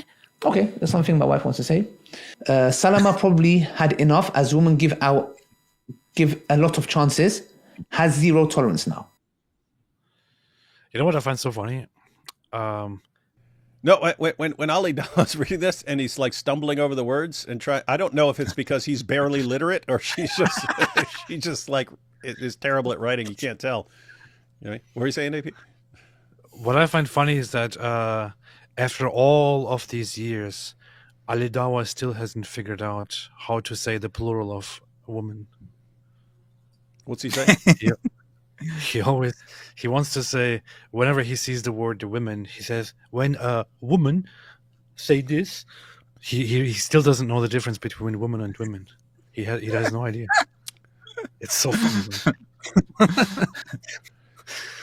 Okay, this is why I want you here. Yeah, it's very important for you to be here. Yeah. Yes, just to take the past traumas of their father or ex-husband, etc., and project it on other people. So, okay, she's saying, yeah, she made the video, not him. I don't know his opinion. Well, exactly. There you go. Okay, there's nothing else I have to say. Anything you'd like to say? If you do, just let me know, inshallah. The Prophet, peace be upon him, told us he went to the hellfire. Again, I know you guys are going to be like, oh, it's a reality check. Okay. And he saw a majority of the women of the hellfire. Why? He said, not because they are ungrateful to Allah, because they are ungrateful to their husbands. So you need to be. He actually says that. You need to be grateful to me, even if I was out marrying. Okay, Was this? I don't remember when this was. Was this before October of 2023 when he was he got his Mutta wife, his Mecca McMutta wife? It's a good question. In other words, is this after she found out and then? Anyway, anything that I said wrong is from Shaitan and myself. Anything good is from Allah subhanahu wa ta'ala. Is there anything you disagree on? No? Okay. Are you under any duress? You can blink twice? No? Okay, that's fine. Well, but we can't see her face. For myself and my dear wife, may Allah bless you for your contributions. It's a pleasure and an honor. Hearty handshake. See, now it's all good, so you can stop complaining because I put you in my video, yeah? How about you get on your knees, yeah? We have Ash here who says, D Wood, leave her handwriting alone. She's 7. I will say that there's probably nothing wrong with her handwriting. Ollie always struggles to read anything he's reading. So that's true. I can confirm. Yeah. We're all on the same page there. It's just it could be both. You know what I mean? Yeah, it could be both. Could be. You had me at Al Zut, Arctic base. Very rude. And Apostate of Allah says, perhaps Ali Dawah and Hijab practice the act of al-zut with each other. Hey, we don't need to be speculating here. And that's why Ali is so obsessed with him. He likes them 6 foot. We can neither confirm nor deny any of these unfounded accusations. That makes sense, I would say. Yeah. I mean, it would make perfect sense, but we don't have a lot to go on. That's true. Yeah. Everyone feel free to draw your own conclusions. All right. Well, that's what we wanted to get through, and we wanted to make sure everyone is completely up to date on the McMutawife scandal that's going on. And I mean, seriously, here, think about this. Muhammad Hijab did what? He married a woman under false pretenses. Yes, we're going to have a life, and yes, you're going to, we got to keep it secret, but yep, I'm going to be married to you. I'm going to provide for you, and so on. Then she finds out very quickly, he just wants me as a hotel wife, and that was all. He was just saying that to get me in bed. And then so she tries everything she can to deal with this behind the scenes and make him just apologize, and then and then let other Muslim women understand that you need to watch out for guys who are trying to turn you into hotel wives. That's it. That's all she wants. Hijab can't even grant that. So what does he do? I'm going to blackmail a sheikh. We're going to Photoshop a screenshot. No one will ever be able to detect this. I'm going to use an AI platform to generate a fake confession. No one will ever be able to crack this by just putting it into the same system and saying, is this fake or real? So he's doing all this, but guess what? Then what happens? So Sheikh Tirana, his life's all screwed up because Muhammad Hijab wanted to take it, but now Ali Dawah's being exposed too. There are costs. And this is something that you see from manipulators. They're willing to bring down everyone around them to cover themselves. And this is Muhammad Hijab. His most loyal defender, Ali Dawah, is now in trouble. And his most loyal friend is now going to be exposed as well. And this all could have been avoided just by Hijab being honest for 5 seconds of his life. He had to be honest 5 seconds of his life. He couldn't do it. He would rather bring down everyone around him. Keep in mind, Sheikh Tirana, that was Hijab's teacher. He's bringing down his teacher and his best friend, destroying both their lives, all because he can't be a man and confess to what he's done. Can't do it. He can't let anyone have that victory of making him be honest. You can't make me be honest. It will never happen. I will destroy the entire world and my entire religion, but you will never make me be honest. What a guy. It all makes sense now, man. I messaged him a while ago and said, hey, I have a question. If this is all slander, why aren't you suing her? And he saw it, but he never responded. I guess I have my answer now. We've got our answers. Last 2 super chats. Please do a stream on Nigeria. Nobody cares. Robert and I do This Week in Jihad almost every week on Wednesday. Wednesdays, 8 o'clock p.m. Eastern Time. Robert and I do a show called This Week in Jihad, and we cover Nigeria almost every week because there's always stuff happening in Nigeria. So you can check that out. And does the Night of Al-Zut appear in Shia sources? I have not checked, but wouldn't surprise me because they're the ones that have all the good stuff on Muhammad and Dawah al-Kalbi. They get more details than what you find in the Sunni sources. But yep, not sure about Al-Zut in the Shia sources. Maybe someone can do a little research project. All right, everyone. What do you got? What do you got coming up? What do you got coming up that you want everyone to know about, Thaddeus? Gonna have a live stream tomorrow. Topic to be determined, but there was a very interesting tweet that was went viral yesterday. A guy who holds some kind of world record for highest IQ in the world. I wanted to make a short video about that. I don't know if I wanted to be a jerk. I was gonna start the video. Well, the smartest man in the world has declared Jesus is God. I declared that in a jail cell many years ago. But enough about me. Let's talk about this guy. And then just completely change the subject. I don't know if that was like too stupid. It's good. It's good. It's good. So I may or may not do that as part of my live stream tomorrow, but I'm definitely doing a scripted video on that. I already recorded it earlier today. So now you know if David also does one, he's copying me. So just wanted to put that out there. By the way, is that all legit? Because with the stuff like smartest guy declares this, I'm always like, is someone just making that up or something like that? Yeah. So I thought about just doing like a short and like having it, like, oh, that smartest guy says Christianity is true, but I did not feel good about doing it that way. So I do actually go into the nature of the claim, and short version, anything above like 175-ish is basically meaningless because it's too dependent on the exact test you take.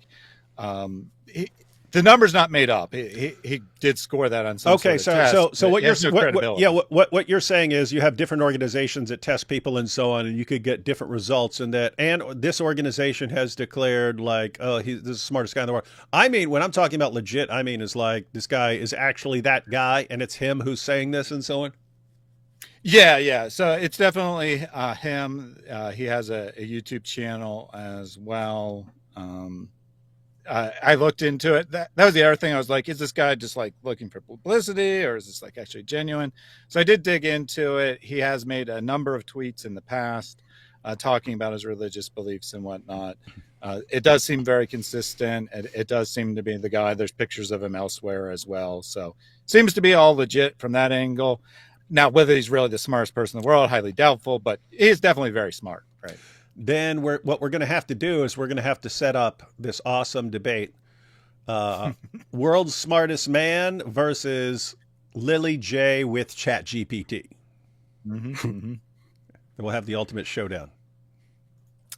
Yeah, I mean, that was part of the reason why I was like, yeah, maybe I'll just do like this short thing and like play off Lily J, because Muslims are like, oh, ChatGPT is the smartest thing. It's proven that Islam is true and whatnot. But I didn't really feel good about doing it that way. It was a little too deceptive for my taste. So I decided to actually explain who he is and whatnot. It is funny because, I'll probably make a short video out of this as well. But at the end of the day, I wouldn't make too much out of something like this. No, it's a guy at the end of it. But I just want to say, could you imagine if the smartest guy in the world declared Muhammad's a true prophet? We would we would never hear the end of it. We would hear that 10,000 times a day, every day for the rest of our lives. Yep.